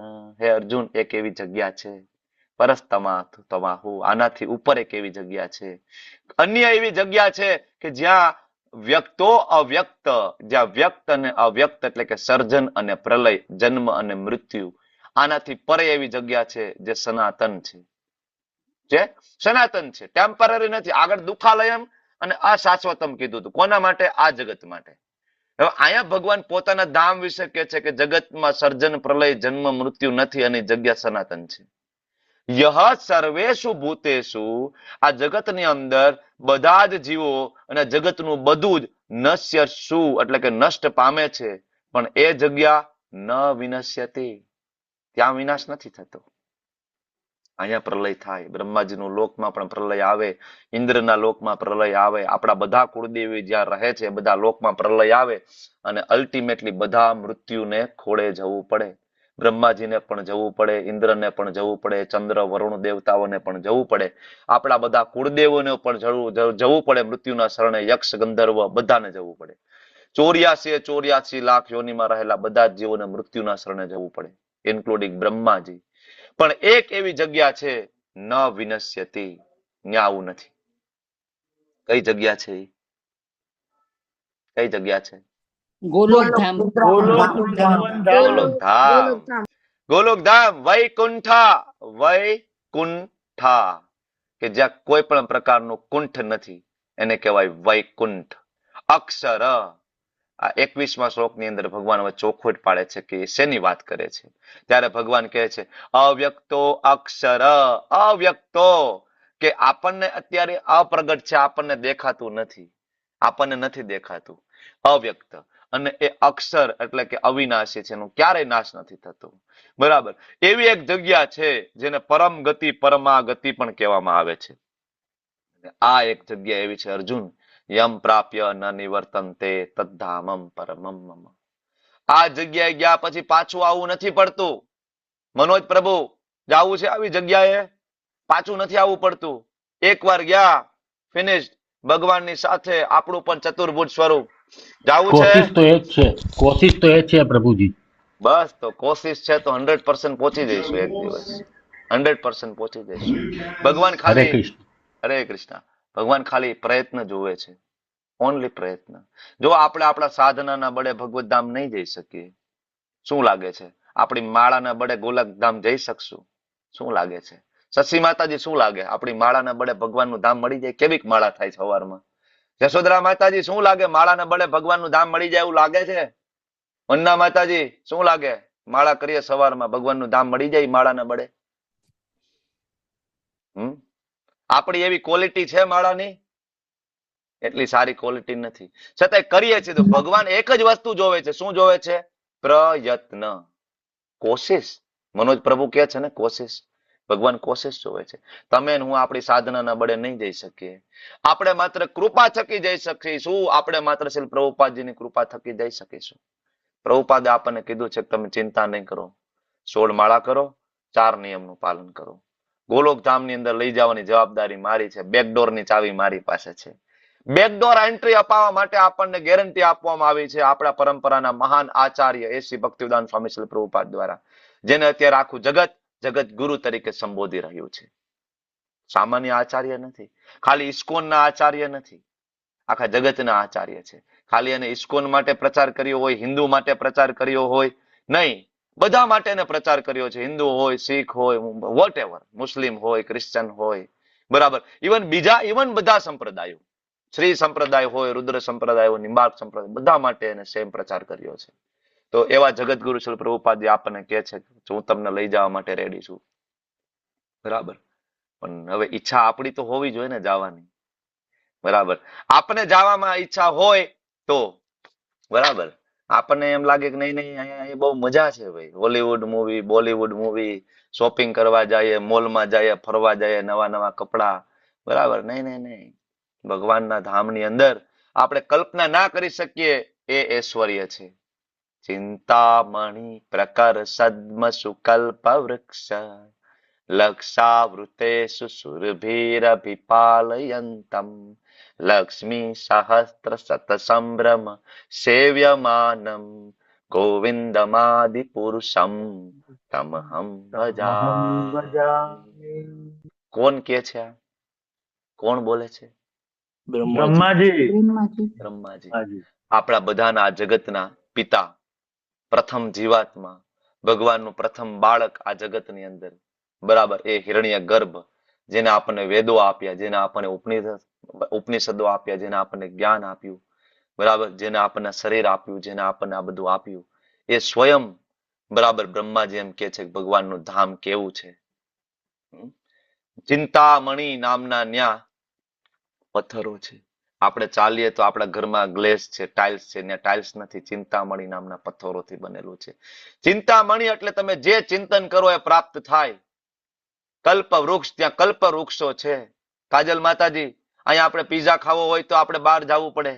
ભગવાનના ધામની અંદર બરાબર કલ્પ વૃક્ષની નીચે બેસીને તમે ખાલી કલ્પના કરો પીઝા ખાવો છે, પીઝા હાજર. માથાકૂટ નથી, ઓવન લેવાની જરૂર નથી. ત્યાં જઈને ઓવન લેવાની જરૂર નથી. માતાજીઓ રોટલી વણવાની જરૂર નથી, કિચનમાં જવાની જરૂર નથી. આ તો જવા જેવું માતાજીઓ કે મગજમારી નથી, કિચનમાં નહીં જવાનું. પ્રભુજીઓ જોબ કરવાની જરૂર નથી, પૈસા કમાવાની જરૂર નથી. કલ્પ વૃક્ષ, ચિંતામણી બ્રહ્માજીના શબ્દ છે ને, ખોટું તો નથી ને. બ્રહ્માજી પોતે કહે છે ચિંતામણી. વિચાર કરો, ખાલી કલ્પના કરો. સુરભી ગાય છે ત્યાં, સુરભી ગાય. તમને ઈચ્છા પડે ત્યારે તમે એમને દોઈ શકો છો. ઈચ્છા પડે એટલું દૂધ આપી શકે છે. સુરભી ગાય છે ત્યાં. અને સહસ્ત્ર સત લક્ષ્મી ભગવાનની સેવા કરી રહી છે. સહસ્ત્ર સત લક્ષ્મીઓ. આ ભગવાનનું ધામ છે. ભગવાનનું ઐશ્વર્યની આપણે કલ્પના નથી કરી શકતા, એટલે આપણને એટલું આકર્ષણ નથી થતું ગોલોક ધામમાં. બ્રહ્માજીની બ્રહ્મ સંહિતા વાંચીએ અને આચાર્યનો મુખેથી સાંભળીએ તો આપણને એમ લાગે કે આપણે કેવી જગ્યાએ જીવી રહ્યા છીએ. બરાબર. તો ભગવાન ક્લિયરલી કહે છે કે મારું ધામ છે, આવી જાઓ. ભગવાન શું કામ આવે છે અહીંયા? ભગવાનને કઈ માર્કેટિંગ કરવું છે? ભગવાનને કોઈ ત્યાં ખોટ પડી છે કે ભાઈ તમે આવો, બરાબર, ને અમારી કોઈ સેવા કરવા વાળું છે નહીં, બરાબર, અને અહીંયા ઉર્વી માતાજી આવે અને સરસ ગરમ ગરમ રોટલી બનાવી દે તો હું જમું? શું લાગે કૃષ્ણ એટલા માટે આવે? હે કે મયુરી માતાજી સરસ મજાનો શીરો બનાવી દે એટલા માટે આવે? કે બરાબર નીલુ માતાજી સરસ મજાનું શરબત બનાવીને ભગવાનને પીવડાવે એટલા માટે આવે? કે જયેશ પ્રભુ ત્યાં જઈને ભગવાનનો મોબાઈલ રિપેર કરી દે એટલા માટે આવે ભગવાન? શેના માટે ભગવાન આવે? રામચંદ્રજી સ્વરૂપે, કૃષ્ણચંદ્રજી સ્વરૂપે શેના માટે આવે? ભગવાનને કોઈ ખોટ નથી. સહસ્ત્ર સતલ લક્ષ્મી ભગવાનની સેવા કરે. આપણે તો આપણને એવું હતું એક લક્ષ્મી, બરાબર ને? લક્ષ્મી પણ ઘણા બધા પ્રકાર છે. સંતાન લક્ષ્મી, ધન લક્ષ્મી, બરાબર, પછી અલગ અલગ પ્રકારના લક્ષ્મી. તમને બધાને ઘણા નામ આવડતા હશે, બરાબર. નવરાત્રીમાં ઘણી બધી એની સ્તુતિઓ ગવાતી હોય તો 12 લક્ષ્મી 16 લક્ષ્મી સુધીના નામ સાંભળ્યા છે. પણ સહસ્ત્ર સત લક્ષ્મી એટલે ભગવાનની સેવા કરોડો લક્ષ્મી એક સાથે સેવા કરે છે. કરોડો, એક લક્ષ્મી ને કરોડો, બરાબર. ભગવાનનું આવું ઐશ્વર્ય છે. અને ભગવાન આપણા માતા પિતા છે, તો ભગવાનને જે ઐશ્વર્ય પ્રાપ્ત થાય એ ઐશ્વર્યના બાળકોને પ્રાપ્ત થાય કે નહીં? બરાબર ને? તમે પ્રેસિડેન્ટના દીકરા હોય, બરાબર, તમે પ્રાઇમ મિનિસ્ટરના દીકરા હોય, બરાબર, તો જ્યારે તમે પ્રાઇમ મિનિસ્ટરની ગાડીમાં બેસો છો, ઉપર લાલ લાઈટ છે, બરાબર, અને જ્યાંથી તમે નીકળો છો તો સંસારના આ ભારતભરના બધા જ પોલીસ હોય, ઇન્સ્પેક્ટર હોય, કમિશનર હોય, બધા સાઈડમાં ઉભા રહી જઈને સલામ ભરે છે, બરાબર ને? બાજુમાં તમે બેઠા છો, બરાબર, અને તમારા પપ્પા છે પ્રેસિડેન્ટ હોય, પ્રાઇમ મિનિસ્ટર હોય, તો તમને પણ આ બધું સુખ પ્રાપ્ત થાય છે ને? બરાબર. જ્યારે આપણે ભગવાનની સાથે છીએ તો આપણને આ બધું સુખ પ્રાપ્ત થાય છે જગ્યાએ. ભગવાન એટલા માટે કહે છે દીકરા, દુઃખાલયમ અશાશ્વતમ. આના માટે આપણે નથી બનેલા. આપણે દુઃખ ભોગવવા માટે નથી બનેલા. આપણે ભગવાનની પરાશક્તિ છીએ. કઈ શક્તિ છીએ? પરા, શ્રેષ્ઠ શક્તિ છીએ. અને આપણે અહીંયા દુઃખ ભોગવી રહ્યા છીએ. એટલે ભગવાન કહે છે તો રસ્તો શું છે? રસ્તો શું છે? તો રસ્તો ફરીથી એક જ છે. પુરુષ સ પર પાર્થ ભક્ત્યા લભ્યસ્ત અનન્યયા. કેવી ભક્તિ જોઈએ? ફરીથી શબ્દ આવ્યો, અનન્ય. અનન્ય.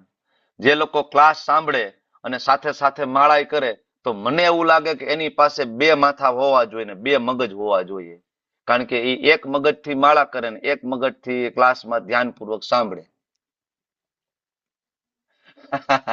2 વસ્તુ ભેગી શક્ય બને નહીં. જો આપણી પાસે 2 માથા છે નહીં ને 2 મગજ છે નહીં, તમે 2 બાજુ ફોકસ રાખી નથી શકવાના. અરે જેને 10 માથા હતા ને એ ભાઈ ફોકસ નહોતો કરી શક્યો, રાવણ. અને 10 માથા હતા, એ નહોતો ફોકસ કરી શક્યો રામચંદ્રજી ઉપર. આપણી પાસે એક જ માથું છે. એટલે કા આપણે ફોકસ કરીએ માળા ઉપર અને કા આપણે ફોકસ કરીએ ક્લાસની અંદર. હંમેશા યાદ રાખો, મલ્ટીટાસ્કિંગ ભક્તિની અંદર કરવાની કોશિશ ના કરો. ભક્તિમાં તમે મલ્ટીટાસ્કિંગ કરશો ને તમે ક્યાંય નહીં રહ્યો. નહીં તમને ક્લાસમાં કાંઈ સમજાય, બરાબર, કારણ કે વચ્ચે વચ્ચે તમારું મન જપમાં જાય છે, અને નહીં તમારા જપ સારા થાય કારણ કે વચ્ચે વચ્ચે તમારું મન ક્લાસમાં જાય છે. That is not possible. ઘણા બધા ભક્તોને મેં આવી રીતના જોયા છે. ઇવન મંદિરે લોકલ ટેમ્પલમાં હું જાઉં ને તો ઘણા બધા ભક્તો છે, બરાબર, વ્યાસપીઠ ઉપરથી બરાબર સિનિયર ભક્ત ક્લાસ આપી રહ્યા હોય, ઘણા બધા ભક્તોના હાથમાં માળા હોય, બરાબર, અને વચ ફફડતા હોય. નહીં, એવું ના થવું જોઈએ. એકચ્યુઅલી એ અપરાધ પણ છે. અહીં આપણે તો ચાલે, કોઈ વાંધો નથી, પણ જે સિનિયર વૈષ્ણવ વ્યાસપીઠ ઉપર બેસીને પ્રવચન આપતા હોય એ વૈષ્ણવનો પણ અપરાધ છે. કોન્સન્ટ્રેશન થી, ફોકસ થી ક્લાસની અંદર ધ્યાન આપો, બરાબર. જપ ટાઈમે જપ કરો, ક્લાસ ટાઈમે ક્લાસ એટેન્ડ કરો, બરાબર. તો ભગવાન એ કહે છે જેવો સૌથી મહાન છે ને તે પૂર્ણ પુરુષોત્તમ પરમેશ્વર અનન્ય ભક્તિ દ્વારા જ પ્રાપ્ત થઈ શકે. કોઈ રસ્તો નથી ભાઈ. અનન્ય ભક્તિ. તેઓ પોતાના ધામમાં વિદ્યમાન રહે છે, તેમ છતાં તેઓ સર્વત્ર વ્યાપેલા છે અને તેમની અંદર બધું જ સ્થિત છે. ભક્ત્યા શબ્દ બહુ ઇમ્પોર્ટન્ટ છે આની અંદર. ભક્ત્યા, યોગી નથી કીધું, જ્ઞાની નથી કીધું, દાની નથી કીધું, તપસ્વી નથી કહ્યું. ભક્ત્યા અનન્ય. તો અનન્ય ભક્તિ દ્વારા ભગવાનને પ્રાપ્ત કરી શકાય. તો જ્યાં સુધી આ ભૌતિક જગતનો સંબંધ છે, ભગવાન કૃષ્ણ હંમેશા એના પરમ ધામની અંદર નિત્ય નિવાસ કરે છે. ભગવાન ક્યાં રહે છે? પોતાના ધામમાં. અને ભગવાન પોતાની શક્તિઓ વડે, પોતાના અંશ અને કલાઓ વડે ભગવાન સર્વત્ર પણ વ્યાપેલા છે. ભગવાન તમારા અને મારા હૃદયમાં પણ છે, પણ કયા સ્વરૂપે? શિરોદક્ષાઈ વિષ્ણુ, ચતુર્ભુજ સ્વરૂપે. શિરોદક્ષાઈ વિષ્ણુ સ્વરૂપે ભગવાન કણ કણમાં બિરાજેલા છે. કયા સ્વરૂપે? પરમાત્મા સ્વરૂપે. ભગવાન એક બ્રહ્માંડમાં પણ છે. કયા સ્વરૂપે? ગર્ભોદક્ષાય વિષ્ણુ સ્વરૂપે. ભગવાન અનંત કોટી બ્રહ્માંડનું સર્જન પણ કરે છે. કયા સ્વરૂપે? મહાવિષ્ણુ સ્વરૂપે. ભગવાન સંહાર પણ કરે છે બ્રહ્માંડનો. કયા સ્વરૂપે? શિવજી સ્વરૂપે. તો ભગવાન અનંત કોટી બ્રહ્માંડમાં છે, પણ મૂળ સ્વરૂપે ભગવાન બિરાજમાન છે એમના ધામમાં, જ્યાં ભગવાન હંમેશા રહે છે. દ્વિભુજ શ્યામ સુંદર મુરલી મનોહર ત્રિભંગ લલિત સ્વરૂપ નિત્ય નિવાસ કરે છે, બરાબર. તો ધામનું જે અહીંયા વર્ણન છે, બરાબર, એ ધામની અંદર એક જ પૂર્ણ પુરુષોત્તમ છે જેનું નામ કૃષ્ણ છે, અને એ અત્યંત કૃપાળુ છે આપણા ઉપર. જો આપણે થોડો પણ પ્રયત્ન કરીએ તો ભગવાન આપણને લઈ જવા માટે રેડી છે. જો આપણે ઈચ્છા જ ના કરીએ તો આ ભગવાનનું જે ધામ છે, આ એના ગુણો છે. અત્યાર સુધી આપણે જે ચર્ચા કરી, સંપૂર્ણ પ્રકૃતિ છે, શાશ્વત છે, અચૂક છે, અમર્યાદિત આનંદ છે, બધી ઈચ્છાઓ ત્યાં પૂર્ણ થાય છે, ખૂબ આકર્ષક છે, ભૌતિક આંખોથી તમે નહીં જોઈ શકો, બરાબર. અને ત્યાં સર્જન અને પ્રલય નથી, અને સુપ્રીમ જગ્યા છે એ, બરાબર. અને એ જગ્યાએ ગયા પછી પાછું આવવાનું રહેતું નથી. એક વખત ત્યાં જાય પછી પાછું આવવાનું નથી રહેતું, બરાબર. બાકી તમે ગમે ત્યાં જાશો, દાન કરીને બ્રહ્માજીના લોકમાં પણ જાઓ, but return ticket is confirm. Return ticket is confirm, બરાબર. તો હવે આગળના જે શ્લોક છે 23 થી લઈને 26 અને 27 થી લઈને 28, આ બે વિભાગની અંદર ભગવાન અલગ અલગ પ્રકારના, જે આપણે આગળ જોયું ને, યોગી લોકોનું જોયું આપણે, તપસ્વી લોકોનું જોયું ને, અને જ્ઞાની લોકોનું આપણે જોયું કે એ લોકો કઈ પદ્ધતિ અપનાવે છે. પદ્ધતિ આપણે જોઈ લીધી ને, ષટચક્ર યોગ વાળી પદ્ધતિ હતી. ધીમે ધીમે પ્રાણ ઉપર લઈ જવાના, અહીંયા સ્થિર કરે, બ્રહ્મરંધ્રમાં અહીંથી બહાર કાઢી નાખે. એક પદ્ધતિ હતી ઓમકારનો જપ કરવો, બરાબર. યાદ આવ્યું ને તમને? આપણે ગઈકાલે ચર્ચા કરી હતી. એક પદ્ધતિ એના પછી હતી કે બધી ઇન્દ્રિયોને સંયમિત કરવાનું, પ્રત્યાહાર કરવાનું, અષ્ટાંગ યોગ વાળા. તો આ બધા લોકો જે આપણે ગઈકાલે ચર્ચા કરીને, એને મૃત્યુ સમયે શું કરવું પડશે કે એની ઉપરની ગતિ થાય, અને એ કેવો સમય ને એ બધું હોવું જોઈએ, તો એ બધું એના માટે સુગમ થાય, એની ચર્ચા આપણે નાનો એવો 5 મિનિટનો બ્રેક લઈ લઈએ. મને આજે યાદ આવી ગયું બ્રેક, બરાબર. તો નાનો એવો બ્રેક લઈ લઈએ આપણે 5 મિનિટનો. તમે લોકો ફ્રેશ થઈ જાઓ, પાણી પીને પાછા આવી જાઓ, બરાબર. પછી આપણે ફરીથી તૈયારી કરીએ ગોલોકધામ જવા માટેની. હજી વાર છે, ચિંતા નહીં કરતા. તમને એમ થાય કે અત્યારે જ ઉપાડશે, નહીં. હજી તમારું જે કઈ રૂટીન જવાબદારી બધી પૂરી કરો અને સાથે સાથે પ્રેક્ટિસ કરો, પછી સાથે મળીને જઈશું આપણે. એનીબડી રેડી ફોર કીર્તન?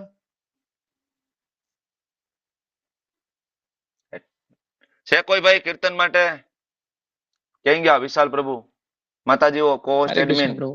હા હા પ્રભુ, આજે મેસેજ તો નથી આવ્યો કોઈને લેવું હોય તો વાંધો હા નહીં. હા લઈ લો ઓ- પ્રભુજી, હું કોઈના ચાલો દેવ્યાની માતાજી, દેવ્યાની. દેવ્યાની મધુરાષ્ટકમ માતાજી. મધુરાષ્ટકમ લઈ લો. લઈ લો ચાલો 4 મિનિટ હા. 5 મિનિટનો સમય છે, સમયનું ધ્યાન રાખજો. ચાલો હરે કૃષ્ણ. હરે કૃષ્ણ.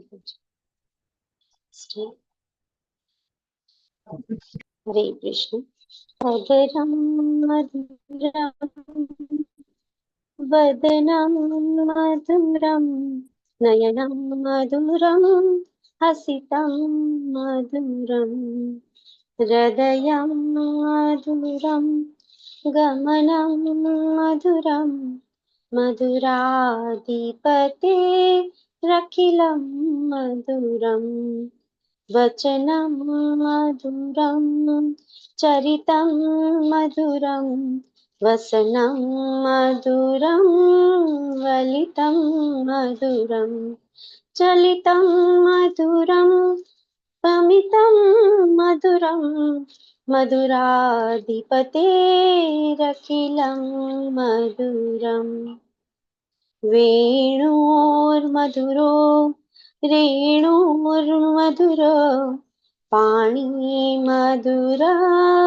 પાદો મધુરો નૃત્યમ મધુરમ સત્યમ મધુરમ મધુરાધિપતે રખિલમ મધુરમ ગીતમ મધુરમ પીતમ મધુરમ ગુપ્તમ મધુરમ સુપ્તમ મધુરમ રૂપમ મધુરમ તિલકમ મધુરમ મધુરાધિપતે રખિલમ મધુરમ મધુરમ મધુરમ વદનમ મધુરમ નયનમ મધુરમ હસિતમ મધુરમ હૃદયમ મધુરમ ગમનમ મધુરમ મધુરાધિપતે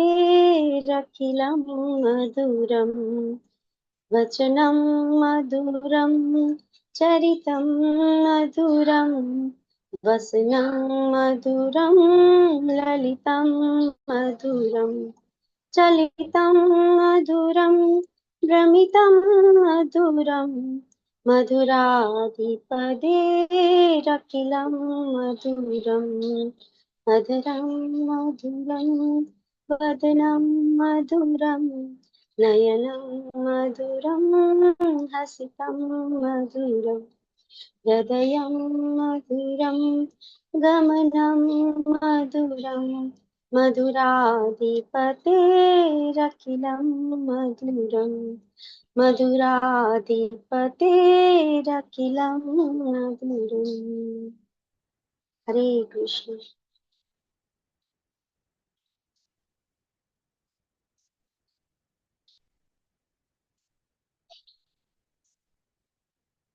હરે કૃષ્ણ.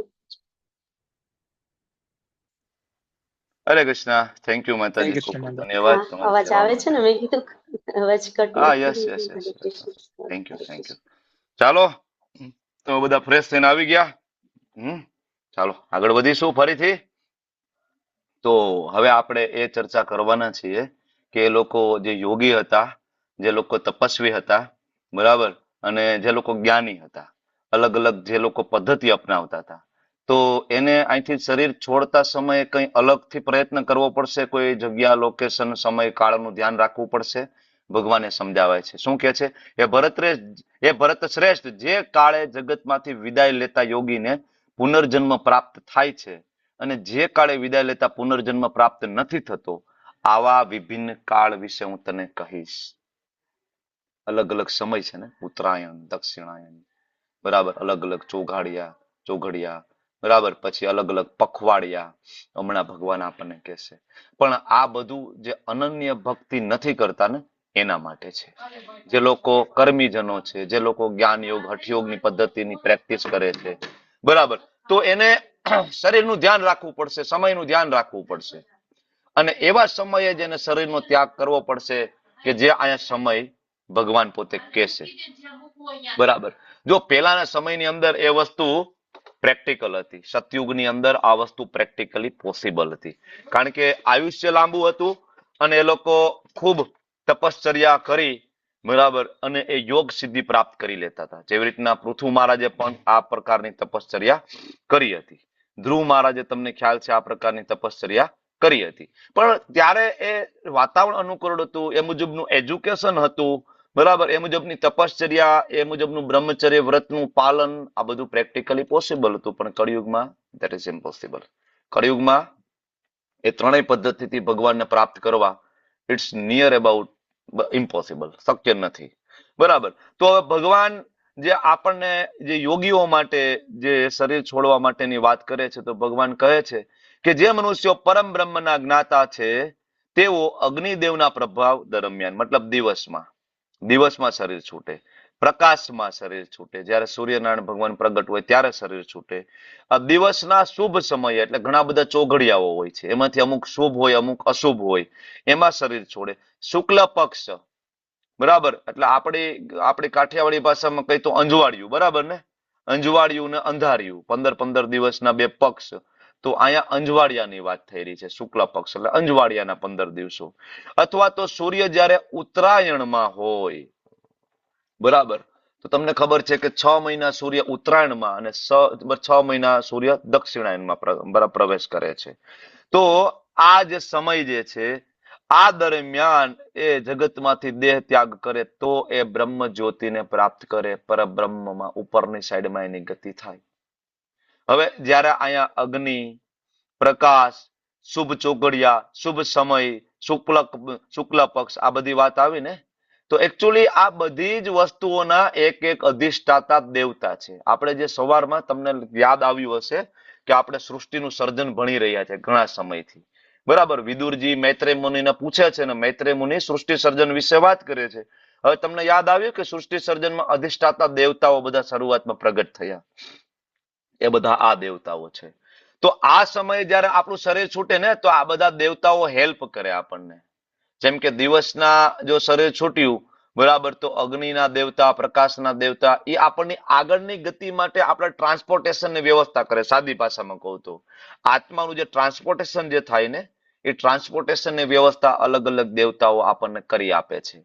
અને એની જ્યાં સુધી કેપેસિટી છે ત્યાં સુધી ઉપર સુધી આપણને ટ્રાન્સપોર્ટ કરી શકે છે, બરાબર. તો આ શ્લોકની અંદર ભગવાન કહે છે કે જે લોકો આ સમયે પોતાનું શરીર છોડે, બ્રહ્મ જ્યોતિને પ્રાપ્ત કરે, બરાબર. પણ આના માટે સામાન્ય માણસો માટે આ શક્ય નથી.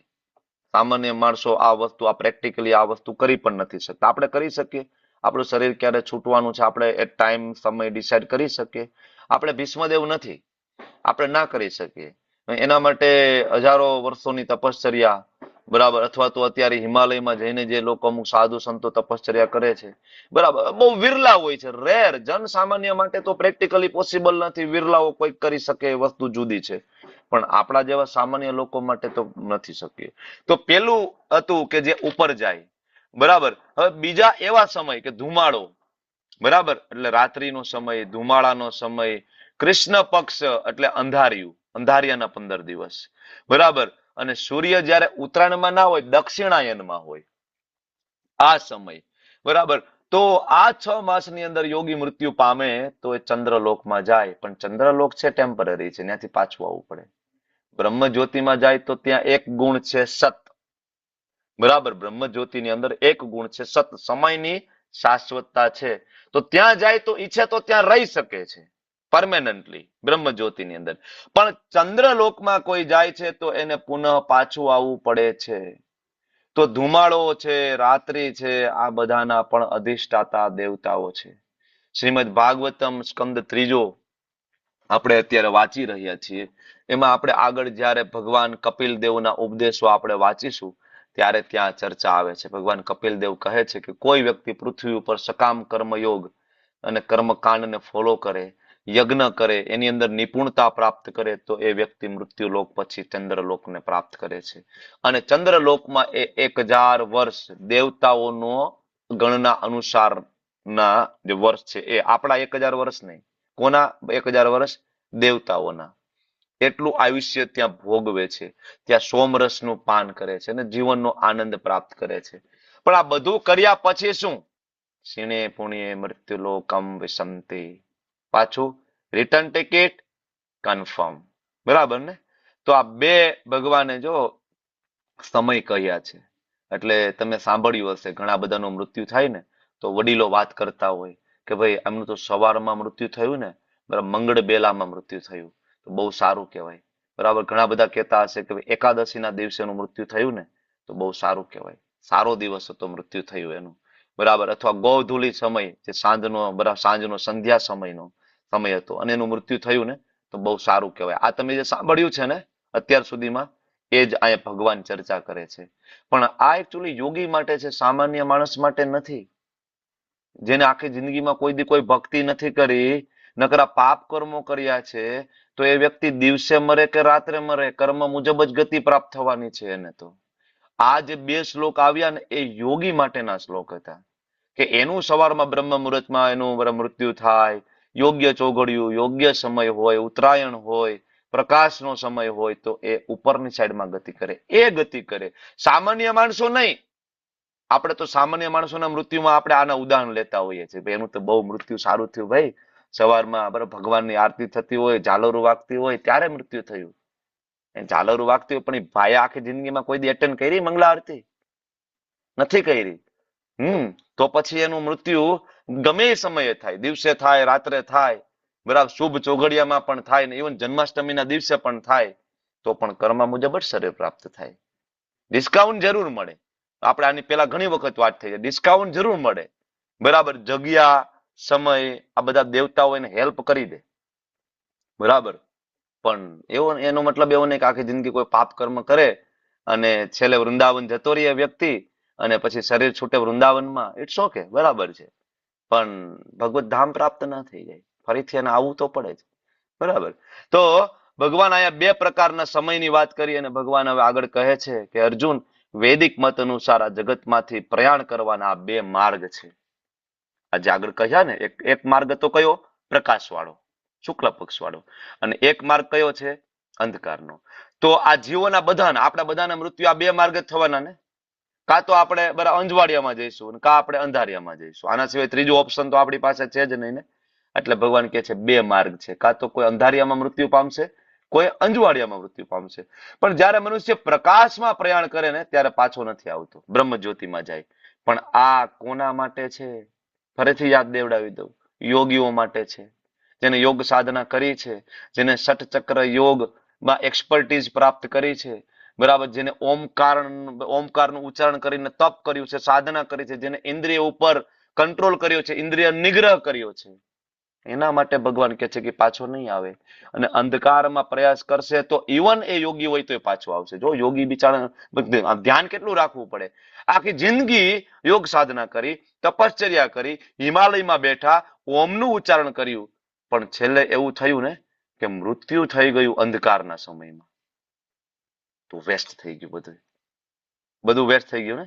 કારણ કે અંધકારના સમયમાં મૃત્યુ થઈ ગયું તો યોગી ઉપર તો ગયો ને ત્યાંથી પાછો આવશે, બરાબર. એટલે ભગવાન આ સમજાવે છે આ જે બે ગતિ છે. પણ હવે ભગવાન, હવે આપણને ચિંતા થવા માંડે ને, એટલે ભગવાન આપણી ચિંતાને દૂર કરે છે. ભગવાન કહે છે કે હે અર્જુન, ભક્તો આ બંને માર્ગોને જાણે છે, બે માર્ગોને આપણે જાણીએ, પણ તસ્માત સર્વેષુ કાલેષુ યોગ યુક્તો ભવા અર્જુન.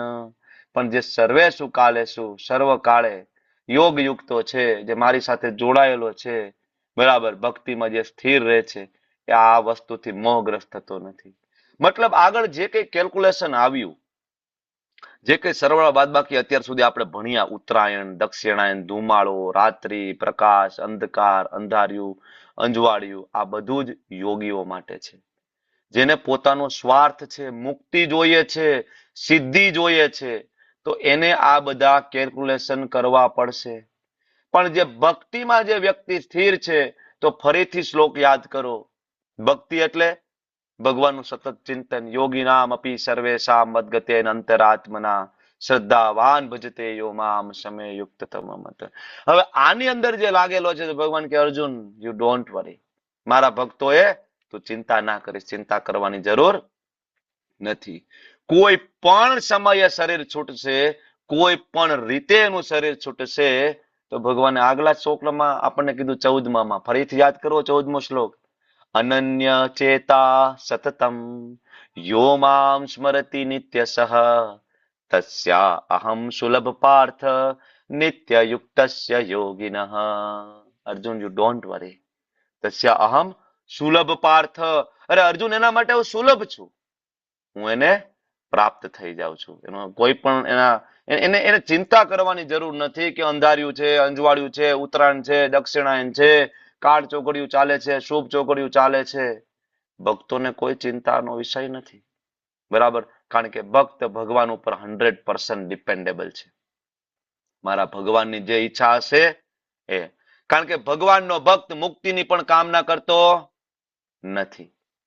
મમ જન્મની જન્મની ઈશ્વરે પૌતાદ ભક્તિ અહેતુકી ત્વયી. રોજ સવારમાં ગાય છે ને, ભગવાનની સામે ઉભા ઉભા આપણે કહીએ છીએ ને, ભગવાન મુક્તિ પણ નથી જોઈતી. આપણે કોઈ કામના નથી. આપણે ધન નથી જોઈતું. ન ધનમ ન જનમ ન સુંદરીમ. આપણે સિદ્ધિ નથી જોઈતી. બરાબર? જે યોગીઓને જોઈ છે સિદ્ધિ નથી જોઈતી. જ્ઞાનીઓને જે મુક્તિ જોઈ છે મુક્તિ નથી જોઈતી. કર્મીઓને જે ઐશ્વર્ય જોઈ છે, ધન જોઈ છે, આપણે નથી જોઈતું. બરાબર? મુક્તિ માટે જે માયાવાદીઓ બરાબર જે ઘોર તપશ્ચર્યા કરી રહ્યા છે, આપણે મુક્તિની કામના પણ નથી કરતા. અને ભગવાન જયારે આ વસ્તુ જોવે છે ને, ત્યારે ભગવાન છે એ પોતે પીગળી જાય છે. મારા ભક્તને કાંઈ નથી જોઈતું. ત્યારે ભગવાન બધું આપે છે. ભગવાન એનું ધામ આપી દે છે આપણને. બરાબર? તો અલગ અલગ જે રસ્તા આપણે ભણ્યા, એક રસ્તો છે બરાબર જે રસ્તે યોગીઓ જાય છે, એક રસ્તો છે જે રસ્તે કર્મીઓ જાય છે, અને એક રસ્તો જે 4 રસ્તે ડીઓટીઓ જાય છે, ભક્તો જાય છે. તો યોગીઓએ ધ્યાન રાખવું પડશે, કર્મીઓએ ધ્યાન રાખવું પડશે, પ્રકાશમાં જવું, અંધકારમાં જવું, ધ્યાન રાખવું પડશે. પણ ભક્તો માટે ચિંતાનો વિષય નથી. ફરીથી યાદ દેવડાવી દઉં, ભક્તોનું શરીર કોઈ પણ રીતના છૂટે, એક્સિડન્ટમાં પણ છૂટે તો પણ ભગવત ધામ જાય. આખી જિંદગી જેને માળા કરી છે અને છેલ્લે ધારો કે કઈ એક્સિડન્ટ થયું, નો પ્રોબ્લેમ. ભગવાન માટે કોઈ અકાલ મૃત્યુ નથી. એના માટે બધા જ મૃત્યુ આ શરીર છોડી અને આધ્યાત્મિક શરીર પ્રાપ્ત કરવા માટેનું એક માધ્યમ માત્ર છે. ભક્તોનું કોઈ દી મૃત્યુ નથી થતું. ડિવોટી નેવર ડાય. ભક્તો ક્યારેય મૃત્યુ નથી થતું. એટલે જો શ્રી પ્રભુપાદજીને પૂછતા હતા કે પ્રભુપાદ, ઘણી બધી સંસ્થાઓ છે કે એના જે સુપ્રીમો જતા રહીએ પછી એ સંસ્થા છે પડી ભાંગે. આપણે જોયું છે ને, સંસ્થામાં ખૂબ વિખવાદો થઈ જાય, એના સુપ્રીમો જતા રહીએ, બરાબર? ત્યારે પ્રભુપાદ કહે છે, આઈ વિલ નેવર ડાય. હું ક્યારેય મરવાનો નથી. બરાબર? હું હંમેશા મારી બુકમાં રહીશ. એટલા માટે પ્રભુપાદની બુક્સ વાંચવી જોઈએ. કારણ કે પ્રભુપાદની બુક વાંચવી એટલે મહાન સંત સાથે આપણો ડાયરેક્ટ સંવાદ છે. ડાયરેક્ટ તમે ડાયરેક્ટ પ્રભુપાદ સાથે વાત કરી રહ્યા છો એવરી ડે. તમને અનુભવ થશે. જે લોકો રોજ બુક વાંચી રહ્યા છે ને, બરાબર, એને અનુભવ થશે. પહેલી વાર ભગવદ્ ગીતા વાંચશે એટલી નહીં સમજાય, બીજી વાર વાંચશે થોડી થોડી સમજાશે, ત્રીજી વાર વાંચશે સાથે જપ કરવાનું ચાલુ કર્યું, ભોગ લગાડવાનું ચાલુ કર્યું, થોડું વધારે સમજાવવા લાગશે. ચોથી વાર, પાંચમી વાર વાંચશે, સાથે વૈષ્ણવ સેવા ચાલુ કરી, બરાબર, સિનિયર ડિવોટી જે વૈષ્ણવ હોય, ભગવાનના શુદ્ધ ભક્તો, એની સેવા કરવાની ચાલુ કરી, ગૌ સેવા ચાલુ કરી, બરાબર, થોડી ધન પ્રત્યેની આસક્તિ ઓછી થઈ. ભગવદ્ ગીતાના બધા શ્લોકો તમારી સામે પ્રગટ થઈ જશે પ્રભુપાદની કૃપાથી, ભગવાન કૃષ્ણની કૃપાથી. અને આ તમારો પોતાનો અનુભવ રહેશે. બરાબર? હજી તમે કદાચ લેવલ 1 એકવાર કર્યું હોય, લેવલ 2 એકવાર કર્યું હોય, તમે અહીંયા આવ્યા હોય તો કદાચ આ અનુભવ તમને ના થયો હોય, પણ આ જૂના ડિવોટી છે બધાને આ અનુભવ થાય. બરાબર? તો ભગવાન આ છેલ્લા શ્લોકની અંદર ભગવાન હવે કન્ક્લુઝન ઉપર આવે છે. આવો ને આવો શ્લોક તમે ઉપાડી લો, 6થા અધ્યાયનો છેલ્લો શ્લોક 46 અને 47. 46મો શ્લોક એટલે આ જ શ્લોક છે 6થા અધ્યાયનો. ત્યાં પણ ભગવાને કીધું, બરાબર, કે ભાઈ હું યોગી એટલે કે કર્મીને હું યોગી નથી માનતો, હું જ્ઞાનીને યોગી નથી માનતો, હું તપસ્વીને યોગી નથી માનતો. વાત કરી હતી ને. ભગવાન આયા 28મા શ્લોકમાં શું કહે છે? વેદે વેદેષુ યજ્ઞેષુ તપસુ ચેવ. મતલબ વેદો વાંચવાથી જે પુણ્ય પ્રાપ્ત થશે, જે જ્ઞાન પ્રાપ્ત થશે, યજ્ઞેષુ યજ્ઞ કરવાથી જે પુણ્ય પ્રાપ્ત થશે, તે તપસુ તપ કરવાથી જે સિદ્ધિ પ્રાપ્ત થશે, બરાબર, ચ એવ અને દાનેષુ યત પુણ્ય ફલમ પ્રદિષ્ટમ. અને દાન કરવાથી યત પુણ્ય ફલમ, જે પુણ્ય ફળ પ્રાપ્ત થશે, આ બધું જ અત્યંતિ તત્સર્વમિદમ વિદિત્વા. આ બધા જ દ્વારા જે કઈ ફળ પ્રાપ્ત થાય છે એને પણ ઓળંગી જશે, એટલે એનાથી પણ ઉપર છે. કયું? યોગી પરમ સ્થાનમ ઉપેતિ ચાદ્યમ. યોગી આ બધાની ઉપર છે. યોગી છે જ્ઞાનીની ઉપર છે, યોગી કર્મીની ઉપર છે, યોગી તપસ્વીની ઉપર છે, યોગી સકામ કર્મની ઉપર છે. આ જ વસ્તુ હતી ને 6.46 વાંચો. સેમ વસ્તુ, ભગવાન સેમ વસ્તુ રિવિઝન કરાવે છે. બરાબર. અને ભગવાને હવે અહીંયા યોગી શબ્દ વાપર્યો તો કયા યોગીની વાત થાય? હવે મને કયો ફરીથી. ઘણા બધા લોકો એમ કે આ શ્લોકની અંદર ક્યાં ભક્તિની વાત છે? આ શ્લોકમાં કે ભક્તિ તો આવી નથી. ભક્તિ યોગ. અને બરાબર ને, આ શ્લોકમાં ક્યાંય ભક્તિ તો આવ્યું નહીં. અને અહીંયા પ્રભુપાદે આપને ટ્રાન્સલેશન કર્યું કે કેવળ ભક્તિ કરવાથી આ સર્વ ફળો પ્રાપ્ત થાય. તો ઘણા લોકો જે પ્રભુપાદને નથી માનતા, જે ઇસ્કોનને હજી નથી ઓળખતા, બરાબર, જે ઈર્ષાળુ દ્વેષી લોકો છે, એ ભગવદ્ ગીતાની અંદર આવી રીતના કોમેન્ટ કરતા હોય છે કે ભાઈ તમારા પ્રભુપાદે જ્યાં ભક્તિ નથી ત્યાં પણ ભક્તિ આપી છે. કર્મયોગના અધ્યાય ત્યાં પણ ભક્તિ, જ્ઞાન યોગના અધ્યાય, જ્ઞાન યોગના શ્લોક ત્યાં પણ ભક્તિ. પણ બારીકાઈથી જોવામાં આવે જ્યારે આચાર્યની દ્રષ્ટિએ એના શ્રી ચરણોમાં બેસીને અને એની કૃપા થકી, ત્યારે તમને ખબર પડશે કે ભગવદ્ ગીતાના દરેક શ્લોકની અંદર માત્ર ને માત્ર ભક્તિ છે. ભગવદ્ ગીતાનું જોનર એટલે જેમ કે તમને ખબર પડી ગઈ કે મૂવી છે એ કોમેડી છે, જેમ કે હેરાફેરી. હવે હેરાફેરી મૂવી આપણે જોવા ગયા હોય તો આપણને ખબર છે કે એનું જોનર શું છે? Comedy movie, comedy. પછી એની અંદર થોડું થોડું ફાઇટિંગ પણ આવે, એમાં વિલન પણ હોય, થોડું ફાઇટિંગ આવે, થોડા ઇમોશનલ દ્રશ્ય પણ એની અંદર ક્યાંક ક્યાંક આવે, થોડું રોમેન્સ પણ એની અંદર આવે. પણ તમને એ વસ્તુની ખબર છે કે આ મૂવી કેવું છે? આ મૂવીનો સાર શું છે? કોમેડી. બરાબર. તો ભગવદ્ ગીતાનું જોનર, ભગવદ્ ગીતાનું સાર શું છે? ભક્તિ. લોકો આ ના સમજી શક્યા કારણ કે લોકોએ એ શ્લોક તો લીધા, આગળવાળા શ્લોકો બધાએ જાણ્યા. કયા? સચક્ર યોગ વાળો, ઓમ વાળો શ્લોક લેશે, તપ વાળો શ્લોક લેશે. પણ આ બધા શ્લોકના અંતે ભગવાન દરેક અધ્યાયમાં એક શ્લોક આપે છે એઝ એ કન્ક્લુઝન. બરાબર. હું તમારી સાથે 1 કલાક સુધી ચર્ચા કરું અને પછી હું તમને એમ કહું કે ભાઈ એ બધું ઠીક છે, તું એટલી વાત સમજી લે, સાર રૂપે હું તને કહેવા માંગુ છું કે આટલું હું તને કહેવા માંગુ છું. એનો મતલબ શું થયો કે 2 કલાક જે ચર્ચા થઈ ને એનો નિચોડ હું તને છેલ્લે આપી દઉં 2 વાક્યમાં. તો ભગવાને હવે તમે બીજા અધ્યાયનો છેલ્લો શ્લોક લઈ લો, ત્રીજા અધ્યાયમાં જોઈ લો, ચોથા અધ્યાયમાં જોઈ લો, 5મા અધ્યાયમાં છેલ્લે જોઈ લો, 6થા અધ્યાયમાં જોઈ લો, 7મા અધ્યાયમાં જોવો, 8મા અધ્યાયમાં જોવો. અને આ બધા શ્લોકો ઉપર મનોમંથન કરો. 18 અધ્યાયના છેલ્લા જે શ્લોકો છે, 2-3 શ્લોકો છે, એમાં ભગવાન એક જ વસ્તુ સમજાવી રહ્યા છે, મારી ભક્તિ કરો, ભગવાનના ધામમાં, મારા ધામમાં આવી જાઓ. એક જ વસ્તુ કહી રહ્યા છે. ભગવદ્ ગીતાનું જોનર ભક્તિ યોગ છે, કર્મયોગ નથી, જ્ઞાન યોગ નથી, હઠયોગ નથી. ભગવાને બધું એટલા માટે આપ્યું છે કે ભગવાનનો ભક્ત બધું જ જાણે એટલા માટે, જેથી આવીને કોઈ તમને ડાયવર્ટ ના કરી શકે. તમે માળા લઈને ફરતા હોય તો કર્મકાંડી વ્યક્તિ તમારી પાસે આવે ને તમને કહેશે કે ભાઈ આ કરવાથી કાંઈ ના થાય, યજ્ઞ કરવા પડે, રોજ સવારે ઉઠીને ધુમાડો કરવો પડે, યજ્ઞ કરવા પડે, આહુતિ આપવી પડે. આવા લોકો તમારી પાસે આવશે. તમે માળા કરતા હોય, જપ કરતા હોય, તમારી પાસે એવા લોકો આવશે કે નહીં આ કરવાથી કઈ ભગવાન પ્રાપ્ત ના થાય, વેદો વાંચવા પડે, વેદ વગર ભગવાન પ્રાપ્ત ના થાય. આવા લોકો જ્ઞાની તમારી પાસે આવશે. તો આ બધા લોકોની સામે આપણી ભક્તિનું પ્રોટેક્શન કેવી રીતના કરી શકીશું? ડાયવર્ટ થઈ જશું આપણે તો તરત. તમારી ઘરે કોઈ યોગી આવશે હિમાલયમાં તપશ્ચર્યા કરીને 12 વર્ષ, અને એની સામે તમે રોજ 16 માળા કરી રહ્યા છો, અને આવીને તમને કહેશે કે તમારી સાધનાથી કઈ ભગવાન પ્રાપ્ત ન થાય, મેં તો હિમાલયમાં 12 વર્ષ એક પગે ઉભા રહીને તપ કર્યું છે, એ રીતના ભગવાન મળે. તો આવા લોકો આવશે તમારી પાસે ડાયવર્ઝન તમને કરવા માટે. બરાબર. ઘણા બધા કર્મી લોકો તમારી પાસે આવશે, મંદિરે જવાની જરૂર નથી, માળા કરવાની જરૂર નથી, તિલક કરવાની જરૂર નથી, કંઠી પહેરવાની જરૂર નથી.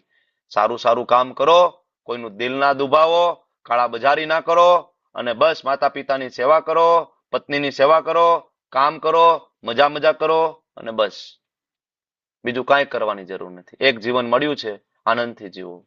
આવા લોકો આપણને મળશે, અને ત્યારે આપણે આ બધી વસ્તુ નહીં જાણતા હોઈએ તો આપણું પતન થઈ જશે. નહીં આ કે છે તો સાચું, કૃષ્ણે ભગવદ્ ગીતામાં કીધું જ નથી આવું કઈ.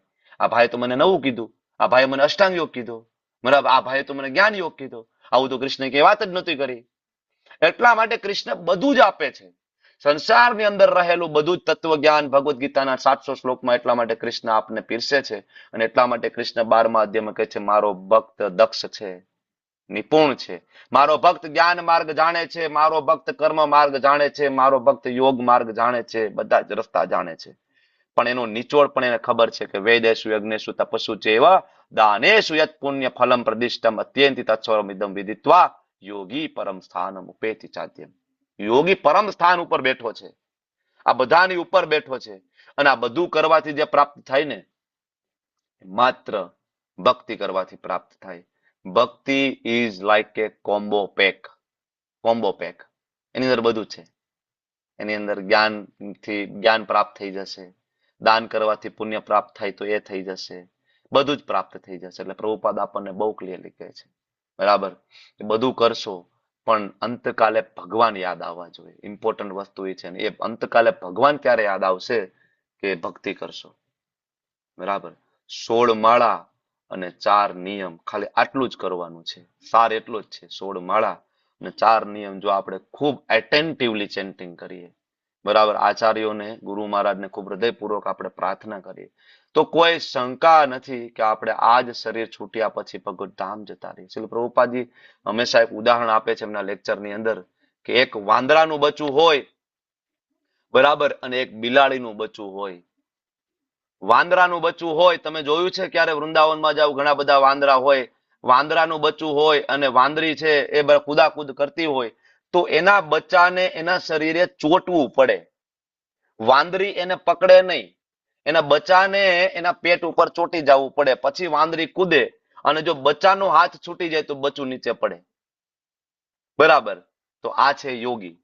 યોગીએ પોતે પ્રયત્ન કરવા પડે, અને થોડુંક પણ સાધનામાં કંઈક ઉપર નીચે થયું, ધડામ દઈને નીચે પડે, બરાબર. ઘણા બધા સાધુ સંતો ખૂબ તપ કરીને જુનાગઢમાં, કાશીમાં તપ કરીને છેલ્લે, બરાબર, અખાડા ખોલીને બેસી જાય અને પછી અન્નક્ષેત્ર ચલાવે અને ગાંજા ને ચરસ, બરાબર, ફૂંકવાનું ચાલુ કરે, બરાબર. પતન, ધડામ દઈને નીચે પડે. વાંદરાનું બચ્ચું. બીજું એક બચ્ચું હોય બિલાડીનું, તમે જોયું છે? બિલાડીનું બચ્ચું હોય, નાનું એવું બિલાડી હોય અને ઘોસલામાંથી બહાર નીકળીને ભાગાભાગ કરતી હોય, તો એની માં છે એને મોઢેથી પકડી અને લઈ આવે, એને મૂકી દે, બરાબર. એની મસ્તીમાં હોય, એને એ ચિંતા નથી, બરાબર. એ માં એને મોઢેથી પકડીને વરી બખોલમાં મૂકશે, વરી બહાર નીકળશે, વરી એને મોઢેથી પકડીને બખોલમાં મૂકશે, વરી પાછું બખોલમાં મૂકશે, વારંવાર. આવી રીતના સિંહ પણ આવી રીતના જ કરે. સિંહ પણ એના બચ્ચાને મોઢેથી પકડીને, બરાબર. તો જે ભક્ત છે એના માટે ભગવાન સિંહ સમાન છે, અને આપણે ચિંતા કરવાની જરૂર નથી. ભગવાન આપણને પકડી અને આપણે બખોલમાં મૂકી દેશે ગોલોકધામ માટે. અને જે અભક્ત છે એના માટે પણ ભગવાન સિંહ સમાન છે, બરાબર. પણ એ પકડીને બખોલમાં નહીં મૂકે, પકડીને ફાડી નાખશે. સિંહ બીજાના બચ્ચાને ખાઈ જાય ને, એ જ દાંત દ્વારા, બરાબર. પણ એ જ દાંત દ્વારા સિંહ પકડી શકે અને એના બચ્ચાને બિલકુલ ખરોચ પણ ના આવે. એ જ સિંહ, એ જ દાંત છે, અને એ જ રીતના એ પકડે છે, બરાબર. પણ એકને મારી નાખે છે, એકને ખરોચ પણ ના આવવા દે. એટલે ભગવાન કહે છે કાલોસ્મી. કૃષ્ણ સ્વરૂપે દર્શન નહીં કરો તો કાલ સ્વરૂપે ભગવાન જરૂર દર્શન આપવાના છે, તમને મને બધાને, કાલ સ્વરૂપે, બરાબર. અને નીચલી યોનિમાં જઈશું, બરાબર. અને આના માટે સૌથી ઇમ્પોર્ટન્ટ છે ગુરુની કૃપા. ફરીથી હું યાદ દેવડાવું, ગુરુની કૃપા વગર ભગવાન કૃષ્ણ આપણા ઉપર પ્રસન્ન ના થાય. અત્યાર સુધીના જેટલા પણ એક્ઝામ્પલ તમને યાદ આવતા હોય મહાન સંતોના, પછી પ્રહલાદ મહારાજ હોય, ધ્રુવ મહારાજ હોય, સબરીબાઈ હોય, પરીક્ષિત મહારાજ હોય, વોટ એવર, બધાની પાછળ એના એક કહેવાય ને કે નિષ્ઠાવાન ગુરુ, સશક્ત ગુરુ, સિંહ ગુરુ એની પાછળ બિરાજમાન છે. તો આપણે ચિંતા કરવાની જરૂર નથી. આપણે તો એવી પરંપરાનો ભાગ છે કે જેમાં એક નહીં અનેક સિંહ ગુરુ છે, બરાબર. એક નહીં અનેક. આપણા ઉપર એવા ગોસ્વામીઓના આશીર્વાદ છે, સડ ગોસ્વામી, એવા આશીર્વાદ છે આપણા ઉપર, બરાબર, કે જે ભગવાન સાથે સાક્ષાત વાતો કરતા હતા એવરી ડે, બરાબર. આપણા ઉપર એ ગોસ્વામીઓના આશીર્વાદ છે કે જેને આપણી સામે વૃંદાવન પ્રગટ કર્યું છે. આજે પણ વૃંદાવનમાં જાઓ છો તમે, રાધાકુંડના દર્શન કરો છો, શ્યામકુંડના દર્શન કરો છો, આ બધું જ ફરીથી આપણી સામે પ્રગટ કરનારા એ ગોસ્વામીઓ, અને એ જ ગોસ્વામીના બાળકો આપણે છીએ. બ્રહ્મ, મધ્વ, ગૌડીય, વૈષ્ણવ પરંપરા. તો આવી પરંપરાનો આપણે ભાગ છીએ. અને હવે આવી પરંપરા જો પ્રાપ્ત થાય આવા આચાર્ય પ્રાપ્ત થાય, શિલ પ્રભુપાદજીની આવી બુક્સ આપણને પ્રાપ્ત થાય, ઇસ્કોન મેંગલુરુમાંથી આવા લેક્ચર આપણને નિઃશુલ્ક રૂપે આપણને પ્રાપ્ત થાય, બધી વ્યવસ્થાઓ આપણને પ્રાપ્ત કરવામાં આવે, અને હવે જો આપણે માળા ન કરીએ તો આ જગતમાં આપણાથી વધારે મૂર્ખ બીજો કોઈ નથી. કેટલી વ્યવસ્થા કરે કૃષ્ણ, કેટલી વ્યવસ્થા કરે તમારા માટે, બોલો કેટલી વ્યવસ્થા કરે. તમારા ઘેરે આ કોર્સ તમને આપ્યો છે. તમે જ્યાં અત્યારે બેઠા છો, તમારા ડ્રોઈંગ રૂમમાં, તમારા બેડરૂમમાં આ કોર્સ તમને આપ્યો છે. બરાબર ને? કોઈ ખર્ચ વગર તમને આ કોર્સ આપ્યો છે. તમારા માટે એવી ટીમ બરાબર ભગવાને તૈયાર કરીને મૂકી છે કે જે દિવસ રાત આની પાછળ મહેનત કરી છે. બેકગ્રાઉન્ડ ની અંદર કો હોસ્ટ, એડમિન, તમને શું લાગે છે? આ લોકો રાત રાત કામ કરતા હોય છે. જીવેશ્વર પ્રભુ, અમરીશ પટેલ પ્રભુ, અહીંયા બધા વિશાલ પ્રભુ, બધા માતાજીઓ રાત રાત કામ કરે તમારી પાછળ. તમારો ડેટા સેન્ટરમાં આપવાનો, તમે મંગલા આરતીમાં આવ્યા કે નહીં, આ બધી એટેન્ડન્સ, આની પાછળ લોકોની રાત રાતની મહેનત છે. જાગીને શું સ્વાર્થ છે ભાઈ? આપણે કઈ સેલરી આપીએ છીએ એ લોકોને? સવારે 3-3 વાગે ઉઠીને આ લોકો કરી રહ્યા છે. શેના માટે? ભગવાનનો ઓર્ડર છે.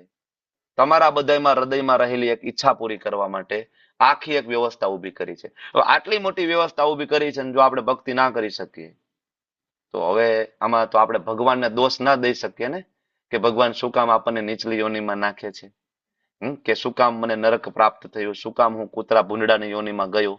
ભગવાનને દોષ નહીં આપી શકીએ, કારણ કે ભગવાન આ વ્યવસ્થા ઊભી કરી છે ગોલોક ધામમાં લઈ જવા માટેની. બરાબર?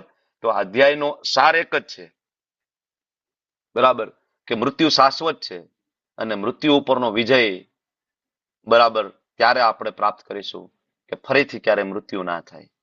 બાકી આપણે વારંવાર મૃત્યુ થશે. આ કઈ પહેલી વાર આપણું મૃત્યુ નહીં થાય આ શરીરમાંથી નીકળ્યા પછી. આવા આપણે મૃત્યુ કેટલી વાર થયા છે, કેટલી વાર થઈ, કેટલી વખત આપણે સ્મશાને લઈને બાળી નાખ્યા છે, અને કેટલી વખત એવી યોનિમાં મૃત્યુ થયું છે આપણે સ્મશાને નથી લઈ ગયા. આપણે શેરીમાં ધૂળમાં આપણું બોડી એમને મળી ગયું છે. આપણે કૂતરા તરીકે હતા, વંદા તરીકે હતા, ડેડકા તરીકે હતા, માછલી તરીકે હતા. કેટલી વખત આપણે મરી ગયા છીએ. તો મરવું મોટી વાત નથી, પણ એને કેવી રીતના મરવું અને મરવાને મહોત્સવ કેવી રીતના બનાવવો, ધેટ ઇઝ ઇમ્પોર્ટન્ટ. બરાબર? બી સિરિયસ. બરાબર? તમારું જેટલું પણ બિઝી શેડ્યુલ હોય, હું જાણું છું તમે લોકો બધા બિઝી છો, પણ જેટલું પણ બિઝી શેડ્યુલ હોય એમાંથી થોડોક સમય કાઢવાની કોશિશ જરૂર કરો, અને ભગવાન અને આચાર્યને હૃદયપૂર્વક પ્રાર્થના કરો, થોડીક વ્યવસ્થા કરી આપો. ખૂબ અગવડતા છે ભક્તિમાં, ફેમિલી એટલું નથી સપોર્ટિવ નથી, જોબ મારી એવી છે કે નથી સપોર્ટિવ મારા ભક્તિ સાથે. પ્રાર્થના કરો, વ્યવસ્થા જરૂર થશે. વાંછા કલ્પતરુભ્યશ્ચ કૃપા સિંધુભ્યઃ ચ પતિતાનાં પાવનેભ્યો વૈષ્ણવેભ્યો નમઃ. અનંત અનંત કોટિ વૈષ્ણવ વૃંદ की जय, श्री प्रभुपाद की जय, गुरुदेव महाराज की जय, श्रीमद् भगवद गीता श्रीमद् भागवतम की जय. Hare Krishna Hare Krishna Krishna Krishna Hare Hare, Hare Ram Hare Ram Ram Ram Hare Hare. Hare Krishna. Thank you everyone.